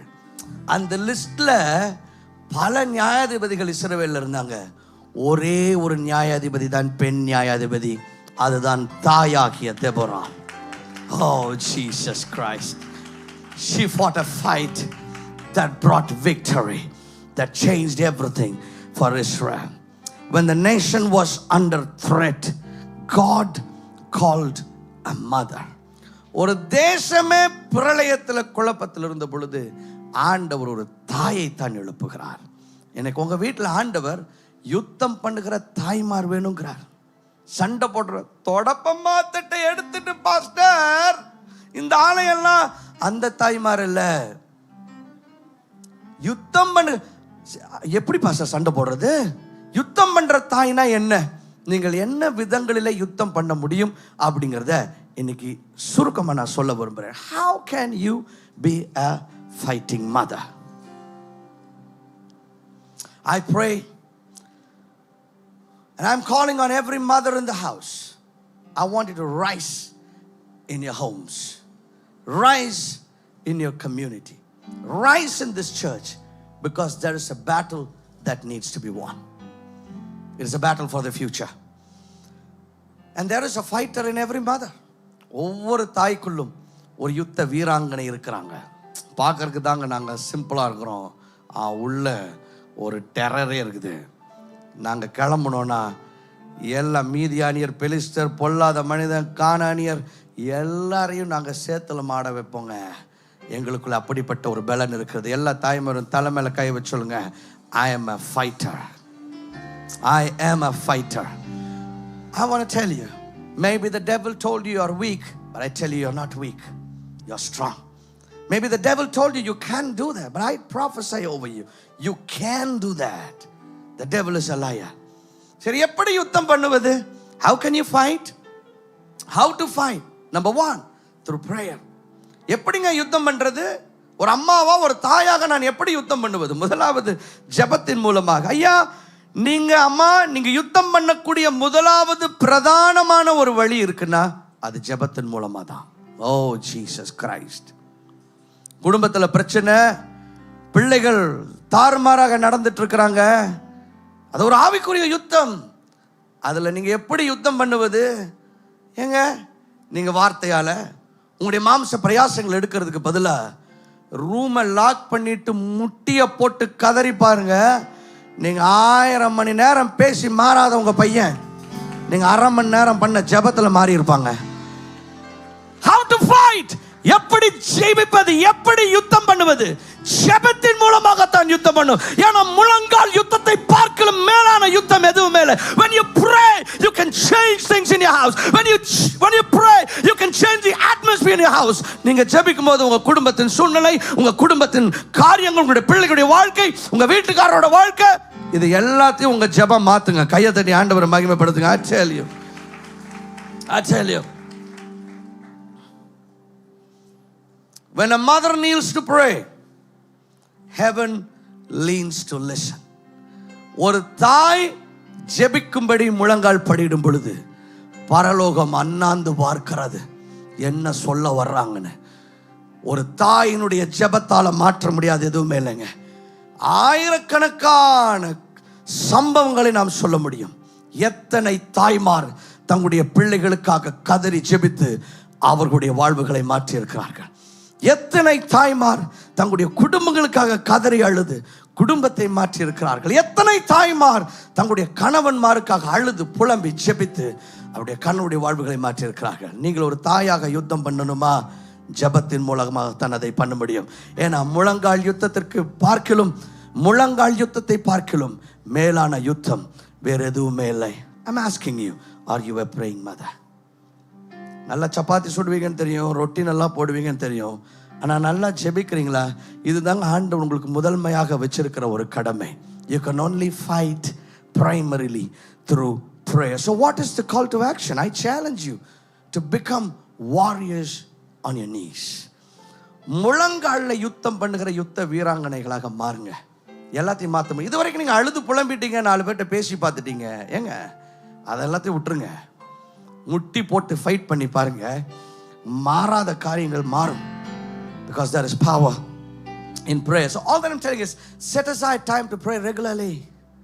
டெய்லி ஒரு 1/2 மணி நேரம் உட்காந்து ஜெபிங்க. உங்க பிள்ளைகளுக்காக, உங்க குடும்பத்துக்காக, உங்க எதிர்காலத்துக்காக. வாரத்துக்கு ஒரு நாள் உபவாசம் பண்ணி ஜெபிங்க. உங்க பையன் மேல கோவப்படுறீங்க, உங்க பொண்ணு மேல கோவப்படுறீங்க, அதெல்லாம் ஓகே. ஆனா என்னன்னா, உங்களுக்கே தெரியாம பிசாசு அவங்களை அட்டாக் பண்ணிட்டு இருக்கிறான். ஜெபிச்சிருக்கிறீங்களா? நீங்க ஐயோ இப்படி பண்றான் அப்படி பண்றான் கோவப்படுறீங்களே, எவ்வளவு நேரம் நீங்க ஜெபம் பண்ணிருக்கிறீங்க? உண்மையான ஒரு யுத்தம் நடந்து கொண்டிருக்கிறது. பிசாசு அவங்களுக்கு விரோதமா சண்டை போட்டுட்டு இருக்கிறான். நீங்க ஜெபம் பண்ணீங்களா? ஜெபமே பண்ணல, கோவம் மட்டும் படுறோம். So the takeaway is, the call to action is, இன்னையிலிருந்து உங்க குடும்பத்துக்காக, உங்க பிள்ளைகளுக்காக, எதிர்காலத்திற்காக ஜெபிக்கிறது ஒரு 1/4 மணி நேரம் ஒதுக்கி ஜெபிச்சு பாருங்க. டெய்லி மாசத்துல ஒரு நாள் இதுக்குன்னு ஒதுக்கி ஜெபித்து பாருங்க, காரியங்கள் மாறுறத பார்ப்பீங்க. That is the way a mother fights. இரண்டாவது, எப்படி யுத்தம் பண்ண முடியும்? கர்த்தருடைய வார்த்தையை கற்றுக் கொடுப்பதன் மூலமாக, by teaching the word. Yes, you see, the world wants to teach our children every manner of confusion. இந்த உலகம் நம்முடைய பிள்ளைகளுக்கு எல்லா விதமான குழப்பத்தையும் சொல்லிக் கொடுக்க விரும்புது. அதை எப்படி நீங்க கவுண்டர் பண்றீங்க? கர்த்தருடைய வார்த்தையை சொல்லிக் கொடுத்தா தாங்க அது கரெக்ட் ஆகும். உங்க பையன், உங்க குழந்தை ஸ்கூலுக்கு அனுப்புறீங்க, 8 மணி நேரம் ஃப்ரெண்ட்ஸோட செலவு பண்ணுறான். அவன் என்னெல்லாம் சொல்லிக் கொடுக்குறான் உங்களுக்கு தெரியுமா? நிறைய நேரத்தில் ஐயோ இதெல்லாம் இப்போ சொல்லிக் கொடுக்கக்கூடாது. நீங்கள் சொல்லிக் கொடுக்கறதுக்கு முன்னால் உங்கள் ஃப்ரெண்டு என்னைக்கோ சொல்லிக் கொடுத்துட்டான், வளரட்டும்ன்ட்டு இருக்கிறேன். 15 வயசு வரையெல்லாம் வெயிட் பண்ணாதீங்க. இனிமேல்லாம் அவன் 5வது படிக்கும் போதே ஃப்ரெண்டு எல்லாத்தையும் சொல்லிக் கொடுத்துட்டான். நீங்கள் ரொம்ப லேட்டு. அவன் தாட் ப்ராசஸ் ஏற்கனவே ஸ்கூலில் மாடிஃபை பண்ணிட்டு இருக்காங்க, அவன் ஃப்ரெண்ட்ஸ் சர்க்கிள் மாடிஃபை பண்ணிட்டு இருக்கிறாங்க. ஆனா நீங்க வீட்ல சொல்லி கொடுத்துட்டு இருக்கீங்களா? You see, one of the ways that you can fight for your family is by teaching the truth of God's word. அதனால தான் நீதிமொழிகள் சொல்லுகிறது 22:6, பிள்ளையானவன் நடக்க வேண்டிய வழியிலே அவனை நடத்து, அவன் முதிர் வயதிலும் அதை விடாதிருப்பான். Train up a child in the way he should go. குழந்தைய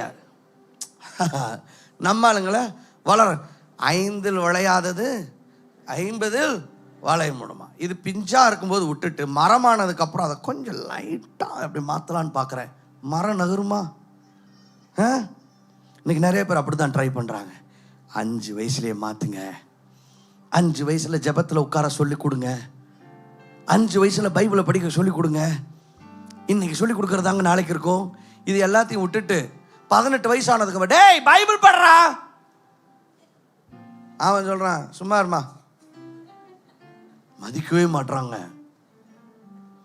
எதை எப்போ பண்ணுனேங்க? உங்க பையன் 15 வயசு ஆனதுக்கு அப்புறம் நீங்க அவனுக்கு friend, you are a coach. எங்கால கோச்சா இருக்க வேண்டிய நேரத்தில் டீச்சரா இருக்க பார்க்கிறாரு. அது நீங்க 5 வயசுல பண்ணியிருக்கணும். Are you with me? Sometimes I have scheduled for parenting. ஒரு மாசம் பேரண்டிங் பத்தி எடுக்கலான்ட்டு இருக்கிறேன் சர்ச்சில். Our parenting is messed up sometimes. அவன்கிட்ட போய் ஏய் உட்கார்றான் அப்படின்னு அவன் கேட்க மாட்டான். அப்புறம் அவன் அப்படி ஆனா இப்படி வேற மாதிரி அவன் பிஹேவியர் வேற மாதிரி ஆயிடுச்சுங்க. பேய் வந்துருச்சு, ஃப்ரெண்ட்ஷிப் சரியில்லை. அவன் 18 வயசு ஆனதுக்கு அப்புறம் நீங்க தான் அவன் ஃப்ரெண்டு. ஃப்ரெண்ட்ஷிப் சரியில்லைன்னா யாரை சொல்ல வரீங்கன்னு எனக்கு தெரியல. நீங்க ஃப்ரெண்டானதுனால அவனுக்கு வேற ஏதோ friend கிடைச்சிருக்கிறாங்க. The problem is us. Train them, teach them. I tell you, what I mean is make your home a place of discipleship. உங்க வீட்டை ஒரு சீஷத்துவ மையமா மாத்துங்கன்றேன். ஏன்னா அவன் ஸ்கூல்ல அவன் ஃப்ரெண்டு டிசைபிள் பண்ணிட்டு இருக்கான். இவனை டேய் இப்படிதான் மச்சான் நடக்கணும், டேய் அப்படிதான்டா. ஏங்க கிண்டர் கார்டன்ல சேர்த்து விட்டா பையன் வந்து சொல்றான் பாய் மச்சாய், பாய் மச்சி. இதெல்லாம் யாரும் சொல்லி நாங்கள் என் காதால நான் கேட்டது. பிளே ஸ்கூல்ல, கிண்டர் கார்டன் கூட கிடையாது. போகும்போது அழுது அவனை தூக்கிட்டு போனாங்க. வெளியில் வரும்போது அவர் வந்துட்டு அப்படியே வந்துட்டு பாய் மச்சி. டேய் ஏண்டா நாங்களாம் காலேஜில் கூட இப்படி சொல்லேடா.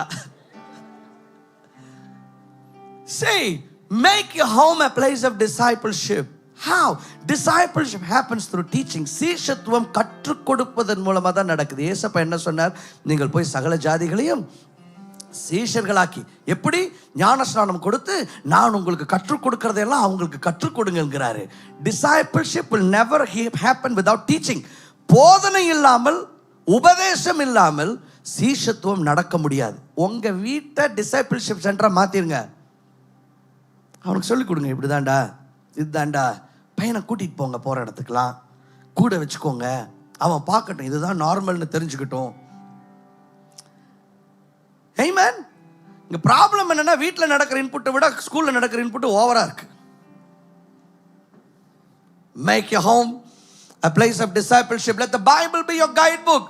வேதாகமம் உங்களது வழிகாட்டி புத்தகமாக மாறட்டும். கையை தட்டி ஆண்டவரை மகிமைப்படுத்துங்க. Praise God.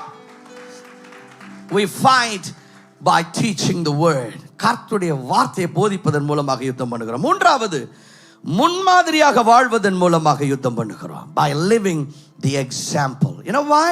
Because more is caught than taught. என்னது? நம்ம வார்த்தையால கற்றுக் கொடுப்பதை விட வாழ்க்கையால கற்றுக் கொடுக்கணும். அதுல தான் பவர். டேய் பிரேயர் பண்றா, டேய் பிரேயர் பண்றாங்கிறத விட நீங்க பிரேயர் பண்ணி பாருங்க, அவன் கேட்ச் பண்ணிடுவான். ஓ இப்படிதான் போல, புரிஞ்சதுல? அடுத்த நாள் ஞாயிற்றுக்கிழமை, சனிக்கிழமை நீங்க சட்டை அயன் பண்ணிட்டு இருக்கிறீங்க. பையன் வந்து பார்க்கறான், என்ன டேடி ஆச்சு? டே நாளைக்கு சர்ச்சுடா. ஓ அப்போ நாளைக்கு சர்ச்சுன்னு இன்னைக்கு அயன் பண்ணுமா? நீங்க 9 மணி சர்வீஸ்க்கு பிரதர் 8:50க்கு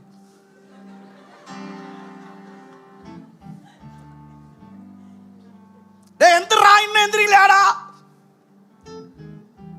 நம்மளே 9 மணி சர்வீஸுக்கு, அசோக் நகர்ல நடக்கிற சர்வீஸுக்கு போரூர்ல 8:50க்கு அயன் பண்ணிக்கிட்டு இருந்தா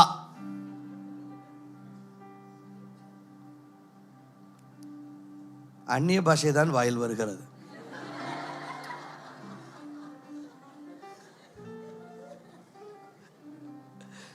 அப்புறம் பையன் எப்படி வருவான்?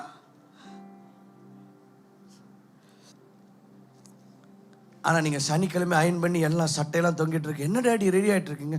நாளைக்கு சர்ச்சுக்குடா. உடனே பையன், அப்ப என்னோட சட்டை அயன் பண்ணுவோம். See, more is caught than taught.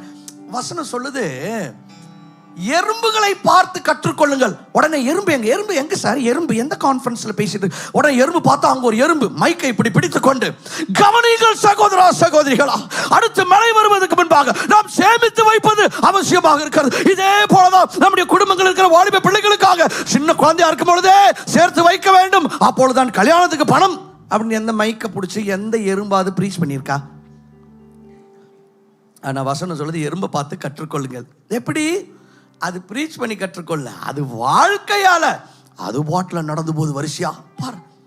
சில சமயம் அந்த எறும்பை பார்க்கும்போது, பிரைஸ் தி லார்ட், இந்த லெசனை ஃபர்ஸ்ட் எடுக்கணும் ஆண்டவரே.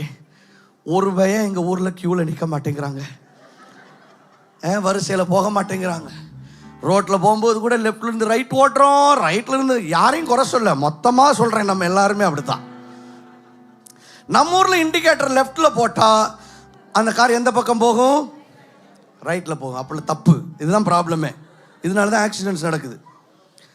லெஃப்ட்ல இண்டிகேட்டர் போட்டாங்கன்னா அது லெஃப்ட்டும் போகலாம், ரைட்டும் போகலாம், ஸ்ட்ரெயிட்டும் போகலாம், இல்ல திடீரென்று சடனாக பிரேக் அடித்தும் நிக்கலாம். இதுதான் உங்க மைண்ட்ல இருக்கணும். அவர் எதுக்காக இண்டிகேட்டர் போட்டார்னா, முன்னால ஒருத்தன் போறேன்டா, நான் எந்த பக்கம்னாலும் திரும்புவேன், நீ தான் உஷாரா இருக்கணும். ஆமா, இல்ல நான் எங்கேயும் திரும்பாம கூட போலாம். அவர் சும்மா டெஸ்ட் பண்ணிருப்பாரு. நீங்க இண்டிகேட்டர் போடல, போட்டனையா சார், நீங்க போட்டது வைப்பர் சார், அது கூட நடந்திருக்கலாம். எறும்பை பார்த்து கற்றுக்கொள்ளுங்க. எறும்பு என்னங்க சொல்லி கொடுக்குது? மைக்க பிடிச்சா பேசுது. அது வாழ்க்கையால தான். So, see, one of the ways that we can fight for our children is by living the example. நம்ம வீடுகளில் நம்ம ஒரு மாதிரியா இருக்கணும். இதுதான்டா வாழ்க்கை, இப்படி தான்டா இருக்கணும், இப்படி தான் பேசணும், இப்படி தான் ட்ரெஸ் பண்ணணும், இப்படி தான் பிஹேவ் பண்ணணும், இப்படி தான் இந்த காரியத்தை நடத்தணும். See, they learn from me by as they watch you. தீத்து 2வது அதிகாரம் 7வது வசனம் சொல்லுகிறது, நீயே எல்லாவற்றிலும் உன்னை நற்கிரியைகளுக்கு மாதிரியாக காண்பித்து. இங்கிலீஷ்ல in everything set them an example by doing what is good. Set the example by doing, not by talking. Amen. செயலின் மூலமாக. பக்கத்தில் 2 பேரை பார்த்து சொல்லுங்க, செஞ்சு காட்டணுங்க. சும்மா ஆமா ஒரே பேசிக்கிட்டே இருந்துட்டு செஞ்சு காட்டணும். Hallelujah. Thank you Jesus Christ. So what's the applications? You say live what you preach. நம்ம எதை பேசுறோமோ, என்ன பிரசங்கம் பண்றோமோ, அதை நம்ம என்ன பண்ணணும்? வாழ்ந்து காட்டணும். Hallelujah. ஏன்னா உங்க வாழ்க்கை உங்கள் வார்த்தைகளை விட சத்தமாக பிரசங்கிக்கும் ஒரு உயிருள்ள பிரசங்கமாக இருக்கிறது.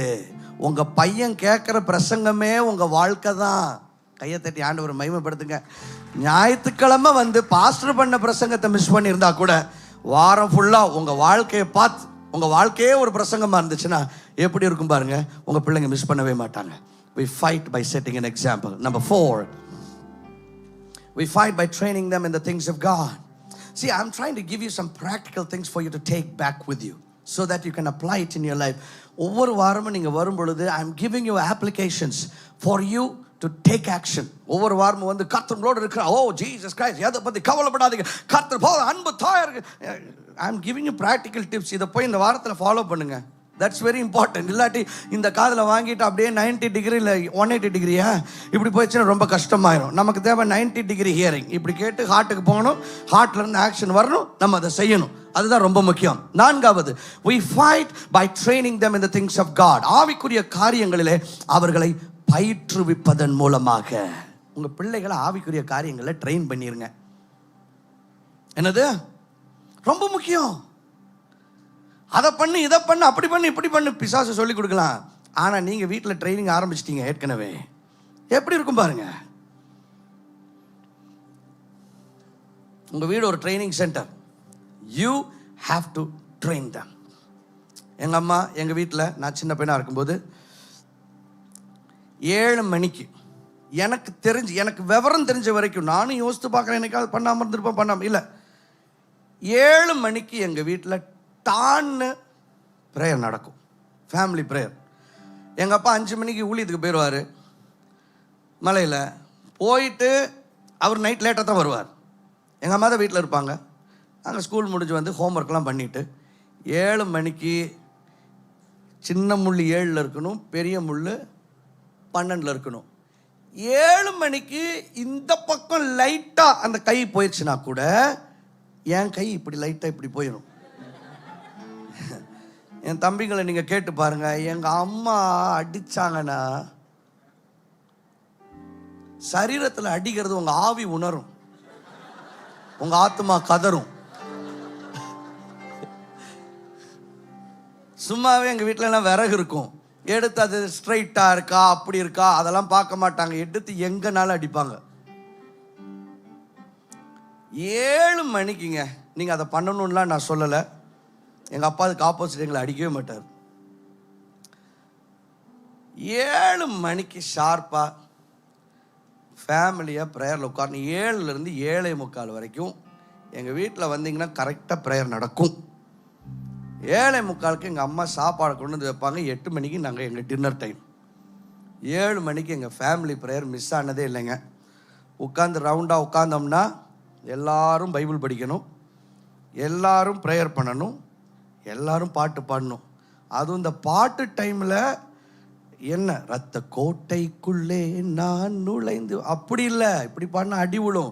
ரத்த கோட்டைக்குள்ளே நான் நுழைந்து விட்டேன் அப்படி சொல்லணும்.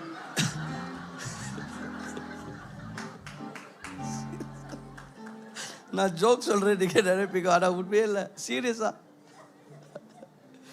ஆமா, எதை பண்ணாலும் அதுக்கு ஒரு ஆக்ஷன் இருக்கணும். அதை நான் சும்மா பாடினா அதுக்கு ஒரு அடி, என்ன நீ சும்மா பாடுறேன்னு. பாடுறது எப்படிங்க பாடுறது, இதுக்கெல்லாம் அடி வாங்கியிருக்கோம். இந்த துதி ஆராதனைலாம் பண்ண ஆரம்பித்தப்போ நான் பாட்டில் அங்கேருந்து இங்கே வர குதிப்பேன். நிறைய பேர் இவன் குதிக்கிறான், ஒரே ஆட்டம் ஆடுகிறார்கள் அப்படி நிறைய பேர் கோவப்பட்டாங்க. அது ஆக்சுவலாக என்னை பார்த்து ஆடுறேன்னு நீங்கள் சொன்னீங்கன்னா பெரிய காம்ப்ளிமெண்ட். எனக்கு இன்னைக்கு வரைக்கும் எனக்கு ஆட தெரியாது. இதுதான் சத்தியம், இதுதான் உண்மை. நான் குதிப்பேன், ஏன்னா எங்களுக்கு பாட்டுனாவே ஏதாவது பண்ணணும். என் இடப்பக்கத்தில் சாத்தான் வீழ்ந்தான், என் முன்பக்கத்தில் சாத்தான். ஏன்னா இப்படி சொல்லலைன்னா நமக்கு அடி விழும். ஸோ நானாக விரும்பி பண்ணாவிட்டாலும் என்னுடைய சப்கான்ஷியஸ் மைண்ட் அதை பண்ணுது. இதை பார்த்து அந்த காலத்தில் நிறைய பேருக்கு கோவம், ஆடுறான். அன்னைக்கு உட்காந்து கொஞ்சம் பழைய வீடியோஸ் எல்லாம் பார்த்தேன். ஏன்டா இந்த பையனை பார்த்தாடா ஆடுறேன்னு சொல்லி அடிச்சிங்க அப்படின்னு 20 வயதாக இருந்த அந்த சின்ன பையன் ஜெர்சனை பார்த்து எனக்கு கதறலாக இருந்தது. அப்போ இது ஒரு 20 வருஷத்துக்கு முன்னால் இதுக்கு பேர் தான் ஆட்டமா அப்படின்னு நினச்சி அந்த என்னை திட்டிய ஒவ்வொருவரையும் நினைத்து எனக்குள்ளே ஒரு பூகம்பம் கிளம்பினது. எங்கள் வீட்டில் it was a practice. We had to do it. We had to pray, we had to take turns, we had to confess the word, we had to confess the Bible. And my mom did that well. So what I'm telling is, one of the ways when you train your children in a certain direction, in a certain way, the world cannot undo that. Because நீங்க 5 வயசுலயே ஆணிய உள்ள இருத்திட்டீங்க. எப்ப மாத்தணுமா அப்ப மாத்தணும். எங்காலு பிஞ்சில எல்லாம் விட்டுட்டாரு. இது பெரிய மரமா வளர்ந்துருச்சு. அதுக்கப்புறம் லைட்டா கொஞ்சம் மரம் நகருமாங்க. இது செடியா இருக்கும்போது விட்டாச்சு. 5 விளையாதது 50 விளையுமான்னு சொல்லி கொடுத்துருக்குறாங்க. இப்பயே மாறலைன்னா அதனாலதான் வசனம் என்ன சொல்லுகிறது? Train them now. Train them to pray. உங்க பிள்ளைகளை ஜெபிக்கிறதுக்கு ட்ரெயின் பண்ணுங்க. கர்த்தருக்கு ஊழியம் பண்றதுக்கு ட்ரெயின் பண்ணுங்க. சர்ச்சில் வந்தா டேய் என்னடா அங்க உட்கார்ந்து தூங்கிட்டு இருக்கிற, ஊழியத்துக்கு ட்ரெயின் பண்ணுங்க. சர்ச்சில் ட்ரம்மை தூக்கணும். நம்ப மாட்டீங்கன்னா சின்ன பையனா இருக்கும்போது அகுச்சா ஸ்பீக்கர், டியூப் லைட்ஸ், ஒயரு இதெல்லாம் தூக்கிட்டு 4 கிலோமீட்டர் நடந்து போவேன். ஏன்னா காசு இல்லை பஸ்ஸில் போறக்கு. மீட்டிங் முடிஞ்சு வரும்போது பஸ்ஸில் போட்டு ஹாயா வருவோம். ஏன்னா அப்போ காசு இருக்கும், காணிக்க வந்திருக்கும். போகும்போது காசு இருக்காது. போனால் எனக்கு ஒரு டிக்கெட்டு, என்னோட லக்கேஜுக்கு ஒரு டிக்கெட் போடுவாங்க அப்போல்லாம். இப்போ எப்படி போயிட்டு இருக்குது தெரியல. ஆமாம், அதில் வேற ஒரு பெரிய பஞ்சாயத்து இருக்கும். ஸ்கூல் இதை ஸ்பீக்கரை ஏற்றுனா பிடிச்சான் அப்படின்னு சொல்லிட்டு கண்டக்டர்கிட்ட ப்ராப்ளம் அதெல்லாம் இருக்கும். எதுக்குடா வம்பு, தூக்கிட்டே போயிடுவான். ஆனால் இந்த தூக்குறதுல என்ன பிரச்சனைனா, அந்த ஸ்பீக்கரை நான் சின்ன பையன், அதை இறக்குனா திரும்ப ஏற்றி விடுற கால் இல்லை. உங்களுக்கு புரிஞ்சுதா? இறக்குனா திரும்ப என்னால் தூக்கி அதை வைக்க முடியாது. They trained us to do ministry back then. ஊழியம் பண்றதுக்கு அப்பொழுதே கற்றுக் கொடுத்தார்கள். உங்க பிள்ளைகளை பயிற்றுவீங்க. அதுல அண்ணால் அதைத்தான் பண்றாங்க. சாமுவேல் பிறந்தப்போ அண்ணால் அவங்க வீட்டுக்கார்ட்ட சொல்லிட்டாங்க, பாருங்க பால் மறந்ததுமே உடனே கோயிலில் போய் விட்டுருவேன். ஆமா இவன் ஊழியம் தான் பண்ணணும் வீட்டுக்கார்ட்ட சொல்லிட்டாங்க. அதே போல என்னைக்கு பிள்ளை எப்போ பால் மறக்கும்? 12வது படிக்கும் பொழுதா? பிள்ளை பால் மறந்துச்சுன்னா அப்பதான் குழந்தை. அது அப்பவே தேவாலயத்தில் கொண்டு போய் விட்டாங்களா. அங்க பாருங்க 1 சாமுவேல் 1:22. அன்னாள் கூட போகவில்லை, அவள் பிள்ளை பால் மறந்த பின்பு அவன் கர்த்தரின் சந்நிதியிலே காணப்படவும் அங்கே எப்பொழுதும் இருக்கும், நான் அவனை கொண்டு போய் விடுவேன் என்று தன் புருஷனிடத்தில் சொன்னாள். அதே போல கொண்டு போய் அந்த பையனை தேவாலயத்தில் விடுறாங்க. அவர்தான் புகழ்பெற்ற தீர்க்கதரிசியாகிய நியாயாதிபதியாகிய சாமுவேல். ஒரு பெரிய தீர்க்கதரிசியாக எழும்பி இஸ்ரவேலுக்கு ஒரு பெரிய ஆசீர்வாதமாக இருந்தார். ஏன்? அவங்க அம்மா, she trained him in that way. I tell you my friends, God is looking for fighting mothers. ஆண்டவர் யுத்தம் பண்ணுகிற தாய்மார்களை தேடிக்கொண்டிருக்கிறார். கானானியருடைய ஆதிக்கம் பெருகின பொழுது ஆண்டவர் சொன்னார், எனக்கு யுத்தம் பண்ணுகிற ஒரு தாய் தேவை. தேபோராளை எழுப்பி ஆண்டவர் தீர்வை உண்டு பண்ணினார். இன்றும் உங்களுடைய குடும்பங்களிலே, நம்முடைய வீடுகளில் ஆண்டவர் யுத்தம் பண்ணுகிற தாய்மாரை தேடிக்கொண்டிருக்கிறார். உங்களை கொண்டு ஆண்டவர் தேசங்களை மாற்றுவார். ஆண்டவர் உங்களை கொண்டு உங்கள் குடும்பத்தின் சூழ்நிலைகளை மாற்றுவார். Are you a fighting mother? The Lord is telling, arise Deborah. ஒரு தெபோராவை போல நீ உன் குடும்பத்தில், உன் வீட்டில், உன் சபையில், உன்னுடைய பட்டணத்தில் நீ எழும்ப மாட்டாய் என்று சொல்லி கேட்கிறார். பிசாசு சொல்லுகிறான், நீ பலவீனமானவள், நீ பலவீனமானவள் கிடையாது. பிசாசு சொல்றான் உன்னால முடியாது. அது ஒரு பொய். ஒரு பெண்ணை கொண்டு கர்த்தரை செய்ய முடியும் என்று சொன்னால், தெபோராளை கொண்டு செய்ய முடியும் என்று சொன்னால், உங்களை கொண்டு ஆண்டவர் செய்வார். கரங்களை தட்டி ஆண்டவரை மகிமைப்படுத்துவோம். I want all the mothers to get up. எல்லா தாய்மாரும் தயவு செய்து நீங்கள் ஒரு நிமிடம் எழும்பி நிற்கும்படி வேண்டுகிறேன். We're going to pray for you online. Don't go anywhere. I want all the mothers to stand up. நீங்க ஆன்லைன்ல இருந்தாலும் I want you to stand up. We're going to pray for you. If you are here in person, we got some bookmarks for you. அதில் கொஞ்சம் வசனங்கள் வச்சிருக்கிறோம். I believe this will be a blessing for you. Just putting up a Bible verse that will be a reminder for you. Thank you Jesus Christ. So நீங்கள் ஆன்லைனில் இருப்பீங்கன்னு சொன்னால், I'm very sorry. If we were here, we definitely have a bookmark for you. But then you're joining online. We love you. We are sending a lot of love and prayers your way. May the Lord Jesus Christ bless you. அப்படியே தாய்மார்கள் எல்லாரும் உங்க கைகளை உயர்த்தும்படி நான் வேண்டுகிறேன். உங்களுக்காக ஜெபிக்க போகிறோம். பரலோகத்தின் தகப்பனே, எங்களுடைய சபையில் இருக்கிற தாய்மார் ஒவ்வொருவருக்காக உம்முடைய பாதத்திலே வருகிறோம். இவருடைய வாழ்வுகள் மாறட்டும், இவருடைய சூழ்நிலைகள் மாறட்டும். இயேசுவின் நாமத்தில் யாராகிலும் பலவீனத்தோடு, ஆண்டவரே தொய்ந்து போன இருதயத்தோடு வந்திருப்பாங்க என்று சொன்னால், இன்று ஒரு பலன் அவர்களுக்குள்ளே வரட்டும். தெபோராவாக எழும்புவார்களாக. ஒரு யுத்தம் பண்ணுகிற தாயாக இவர்களை எழுப்பி இவர்களை கொண்டு ஆண்டவர் இவர்கள் குடும்பத்தையும் தேசத்தையும் சபையும் நீர் ஆசீர்வதிக்கும்படிக்கு வேண்டுகிறேன். பிசாசின் வல்லமைகள் அழியட்டும் தகப்பனே. பிசாசின் சங்கிலிகள் முறியடிக்கப்படுவதாக. என் தேவாதி தேவனுடைய பலத்த வல்லமையின் கிரியை ஓ ரிமா ஷடூரா லக்ரோனம் ரெங்கல தோப்ர சண்டரேனியா உம்முடைய பிள்ளைகளுடைய வாழ்வுகள் இறங்கும்படி வேண்டுகிறேன். வானத்தின் அக்கினி இறங்குவதாக. வானத்தின் வல்லமை இறங்கி பலப்படுத்தட்டும். யாராகிலும் சோர்வோடு வந்திருப்பாங்க என்று சொன்னால் ஒரு பலன் வரட்டும். இன்று இந்த ஆராதனையில் இருக்கிற ஒவ்வொருவரையும் நான் ஆசீர்வதிக்கிறேன். ஆன்லைன்ல இங்க குரோம்பேட்ல இருக்கிற ஒவ்வொருவரையும் ஆசீர்வதிக்கிறேன். Lord, anybody whatever healing they need, let them receive it now. என்ன தேவைகள் இருக்கிறதோ தேவைகள் சந்திக்கப்படட்டும். என்ன அற்புதங்கள் வேண்டுமோ அற்புதங்கள் நடக்கட்டும். தேவாதி தேவன் உம்முடைய பிள்ளைகளை தொட்டு ஒரு அற்புதத்தை நடப்பிக்கும்படி வேண்டுகிறேன். ஆசீர்வதிப்பீராக. இயேசுவின் மூலம் வேண்டுகிறோம் நல்ல பிதாவே, ஆமென். கரங்களை தட்டி ஆண்டவரை மகிமைப்படுத்துவோம். We bless God. We thank you very much, and once again a very very happy Mother's Day to all the mothers out here. God bless you all. Amen. நாம் யாவரும் எழும்பி நிற்போம். இது நாம் கர்த்தருக்கென்று கொடுக்கிற நேரம். உங்க கைகளில் காணிக்கைகள் தசம பாகங்கள் இருக்கும் என்று சொன்னால் எடுத்து உயர்த்தி பிடித்துக் கொள்ளுங்க. நான் ஜெபிக்க போகிறேன். அதை தொடர்ந்து ஒரு பாடல் பாடுவோம். அப்பொழுது நீங்கள் கர்த்தருக்கென்று காணிக்கைகளை செலுத்தலாம். ஆன்லைன்ல இருப்பீங்க அப்படின்னு சொன்னா இப்ப நிறைய டீடைல்ஸ் நீங்க ஸ்கிரீன்ல பார்க்க முடியும். உங்களுக்கு எது வசதியோ அதை பயன்படுத்தி நீங்கள் விதைக்கும்படி நான் வேண்டுகிறேன். நீங்கள் மல்டிபிள் ஆப்ஷன்ஸ் இருக்கும். ஒருவேளை ஒன்றில் உங்களுக்கு ப்ராப்ளம் இருக்குன்னா இன்னொன்று யூஸ் பண்ணுங்கள். எல்லாத்துலேயுமே ப்ராப்ளம் இருந்துச்சுன்னா குயிக்காக ஒரு வாட்ஸ்அப்போ ஒரு டெக்ஸ்ட் மெசேஜ் அனுப்புங்க. We'll fix that for you, but I believe that you will not have any issues. இங்க இருக்கிறவங்க நீங்க கார்ட் மெஷின் யூஸ் பண்ணனும்னா வெளியில போகிற வழியில இருக்கும். You can make use of that. நீங்க மத்த details are on the screen, but remember giving is not compulsory. கண்டிப்பா கொடுக்கணும்ல இல்ல, ஆனா கொடுக்கும் பொழுது ஆண்டவர் நிச்சயமாக நம்மை ஆசீர்வதிக்கிறார். இது கட்டாயம் கிடையாது. ஆனால் ஆண்டவருடைய ஆசீர்வாதத்திற்கான ஒரு வழியாக இருக்கிறது.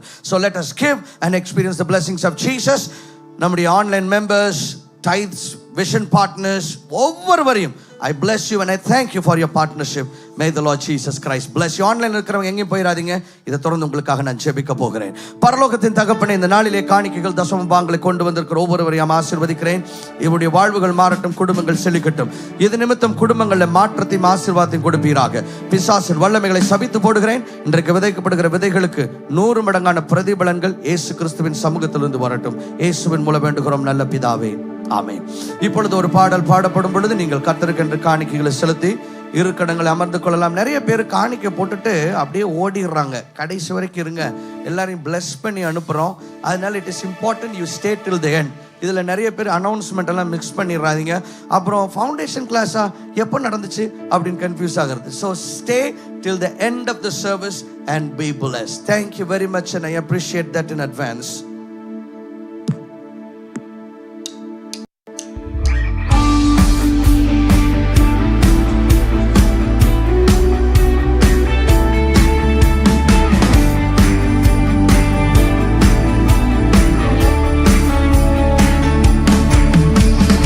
அதிசயம் அற்புதம் உம்மகான்பு சிலுவையில் உம் கிருபையை கண்டேன்.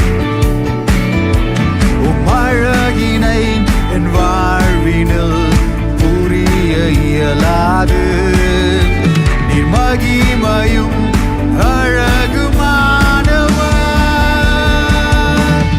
அழகே அன்பு கூறுவேன், அழகே ஆராதிப்பேன், அழகின் ஆத்மா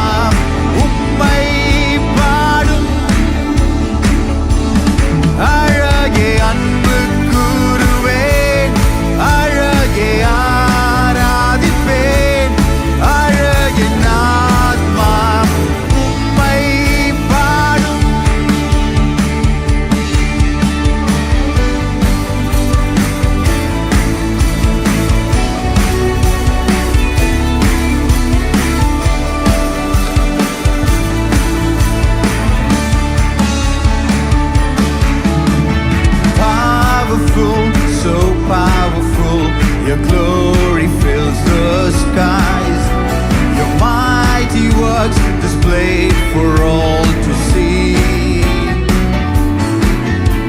The beauty of your majesty awakes my heart to see. How marvelous, how wonderful you are. Beautiful one, I love. Beautiful one, I adore.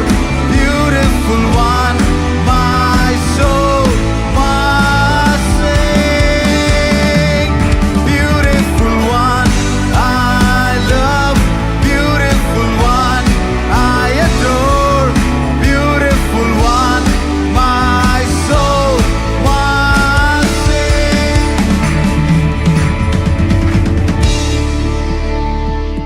Hallelujah, hallelujah. What a wonderful service that was. Once again, I want to take this opportunity to wish all the mothers out there a very, very happy Mother's Day.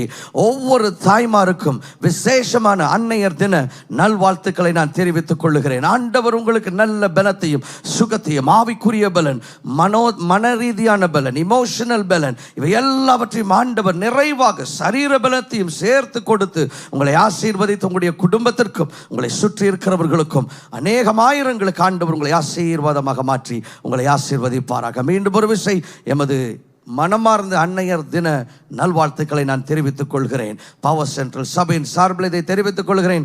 ஏசப்பா உங்களை ஆசீர்வதிப்பாராக. இன்றைக்கு இந்த நேரத்தில் காணிக்கைகள் தசமபாங்களை செலுத்திய ஒவ்வொருவருக்கும் என்னுடைய மனமார்ந்த நன்றிகள். நம்முடைய சபையின் சார்பில் தேங்க்யூ வெரி மச். விசேஷமாக நம்முடைய தரிசன பங்காளர்களுக்கு என்னுடைய வாழ்த்துக்களையும் நன்றிகளையும் நான் தெரிவித்துக் கொள்கிறேன். உங்களுக்கு தெரியுமா, எத்தனை வாழ்வுகள் இந்த டீச்சிங்ஸ் மூலமாக, நம்முடைய ஊழியங்களின் மூலமாக மாறி வருகிறது. அநேகர் விடுதலை பெற்று வருகிறார்கள், அநேகர் சுகத்தை பெற்று வருகிறார்கள், அநேக குடும்பங்கள் மாறி வருகிறது, அநேக வாழ்வுகளிலே ஆண்டவர் மாற்றத்தை கொடுத்து வருகிறார். என் தேவன் செய்து வருகிற மகிமையான காரியங்களுக்காக அவருக்கு நான் நன்றி செலுத்துகிறேன். அதே போல நீங்கள் ஒவ்வொருவரும் ஆண்டவர் நடப்பித்து வருகிற இந்த காரியத்தில் ஒரு பங்காளராக இருக்கிறீர்கள். எனவே உங்களுக்கு என்னுடைய நன்றியை நான் தெரிவித்துக் கொள்கிறேன். தசம பாகம் செலுத்துகிறவர்களுக்கு என்னுடைய நன்றிகள். ஆண்டவர் சொல்லியிருக்கிறார், தசம பாகங்களை கொண்டு வரும் பொழுது பட்சிக்கிறவனை விரட்டுவேன் என்று சொல்லுகிறார். உங்களை ஆசீர்வாதங்களை, உங்களுடைய நன்மைகளை பட்சிக்கிற பிசாசின் வல்லமைகளை விரட்டுவது ஆண்டவருடைய செயலாக இருக்கிறது. அந்த தேவன் உங்களுக்கு விரோதமான பிசாசின் வல்லமைகளை விரட்டி அடித்து உங்களுடைய வாழ்வுகளிலே நன்மைகளையும் ஆசீர்வாதங்களையும் தந்து உங்களை செழிக்க பண்ணி ஆசீர்வதிப்பாராக. God bless you. தொடர்ந்து இந்த ஊழியத்தை தாங்குங்கள். இயேசுவின் நாமம் மகிமைப்படட்டும். நான் மீண்டும் ஒரு விஷயம் உங்களுக்கு அழுத்தமாக ஞாபகப்படுத்த விரும்புகிறேன். நமக்கு ஒரு சொந்தமான ஆராதிக்கிற இடம் வேண்டும். சென்னை பட்டணத்தில் அது ஒரு விசேஷமான சுகமளிக்கிற மையமாகவும் இருக்க போகிறது. அதற்காக நமக்கு ஜெபிக்கிறவர்கள் தேவை. டெய்லி ஒரு 5 நிமிஷம் 10 நிமிஷம் அதுக்குன்னு ஒதுக்கி ஜெபிங்க. வாரத்தில் ஒரு தடவை இல்லைன்னா அரை மணி நேரம், 1/4 மணி நேரம், 1 மணி நேரம் ஆண்டவருடைய இருதயத்தில் ஏவுகிறபடி இதற்காக திறப்பில் நின்று நீங்கள் ஜெபிக்க வேண்டும் என்று சொல்லி நான் விரும்புகிறேன். அது மாத்திரமல்ல, நீங்கள் அதற்காக கொடுக்கும்படிக்கு ஆண்டவருடைய இருதயத்தில் ஏவுவார் என்று சொன்னால் ஜெபியுங்கள். அதற்காக நமக்கு அநேகம் கோடிகளிலே தேவைப்படுகிறது. அதற்காக விதையுங்கள். உங்களால் என்ற விதங்களிலே ஜெபித்து அதற்கென்று உங்களுடைய விசேஷமான பொருத்தினின் விதைகளை அனுப்பி வையுங்கள். ஆண்டவர் உங்களை ஆசீர்வதித்து உங்கள் குடும்பங்களையும் உங்களுடைய வாழ்வுகளையும் செழிக்க பண்ணுவாராக. கட்டாயம் கிடையாது, நீங்க இதை கொடுத்தா தான் அப்படி இப்படின்லாம் நான் சொல்லலை. ஆண்டவர் உங்களுடைய இருதயத்தில் ஏவுகிறபடி செய்யுங்க. But remember, we are doing something really powerful and this will definitely bless all of us.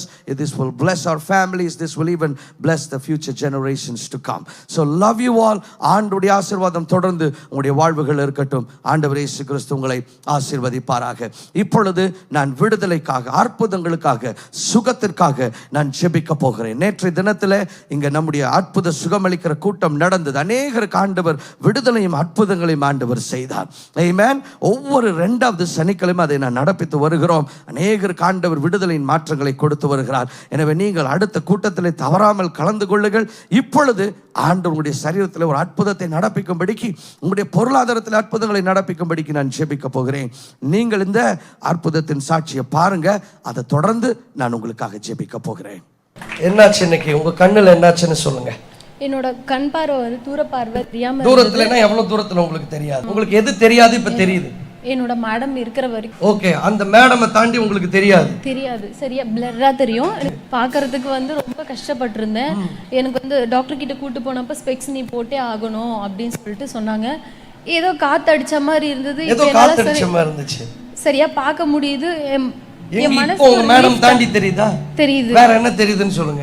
N ma'am பின்னாடி ஒரு பிளாக் கலர் ஷர்ட் போட்ட அண்ணா வரைக்கும் தெரியுது. அவர் அப்புறம் 9 டைம் வந்து 9.3 ஆகுது. Wow. Now, she was having short-sightedness. She wasn't able to look beyond that. And today while we were praying, she felt a wind blow over her. When she went to the doctor said, you have to wear the specs, you have to wear glasses if you want to be able to see right. But while she was standing here, she felt the wind blow through her eyes and she is healed. She's able to look at the wall clock that is at the end of the auditorium. She's able to see it as 9:3. What is it now? இப்போ எத்தனை மணி இருக்காங்க?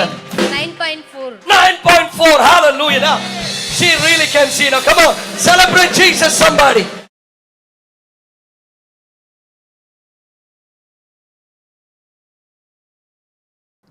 Hallelujah. I always say, Jerson praise the Lord Jesus Christ heals. Jerson ஜெபிக்கிறேன், Jesus அற்புதங்களை செய்கிறார் என்று நான் சொல்லுவேன். ஏசப்பா தான் அற்புதங்களை செய்கிறார். அவருக்கு தான் எல்லா துதி கன மகிமை எல்லாமே. இப்பொழுது நான் ஜெபிப்பதற்கு முன்பாக ஒரு காரியத்தை உங்களுக்கு ஞாபகப்படுத்துகிறேன்.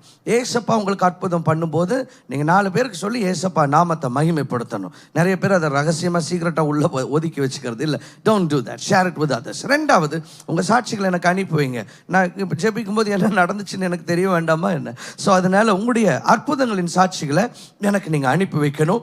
நீங்க நேர்ல வந்து சொல்றது ரொம்ப பிரமாதம். It will be so amazing if you could come here in person. அநேகர் அதை செய்றீங்க, மற்ற ஊர்கள் பட்டணங்கள்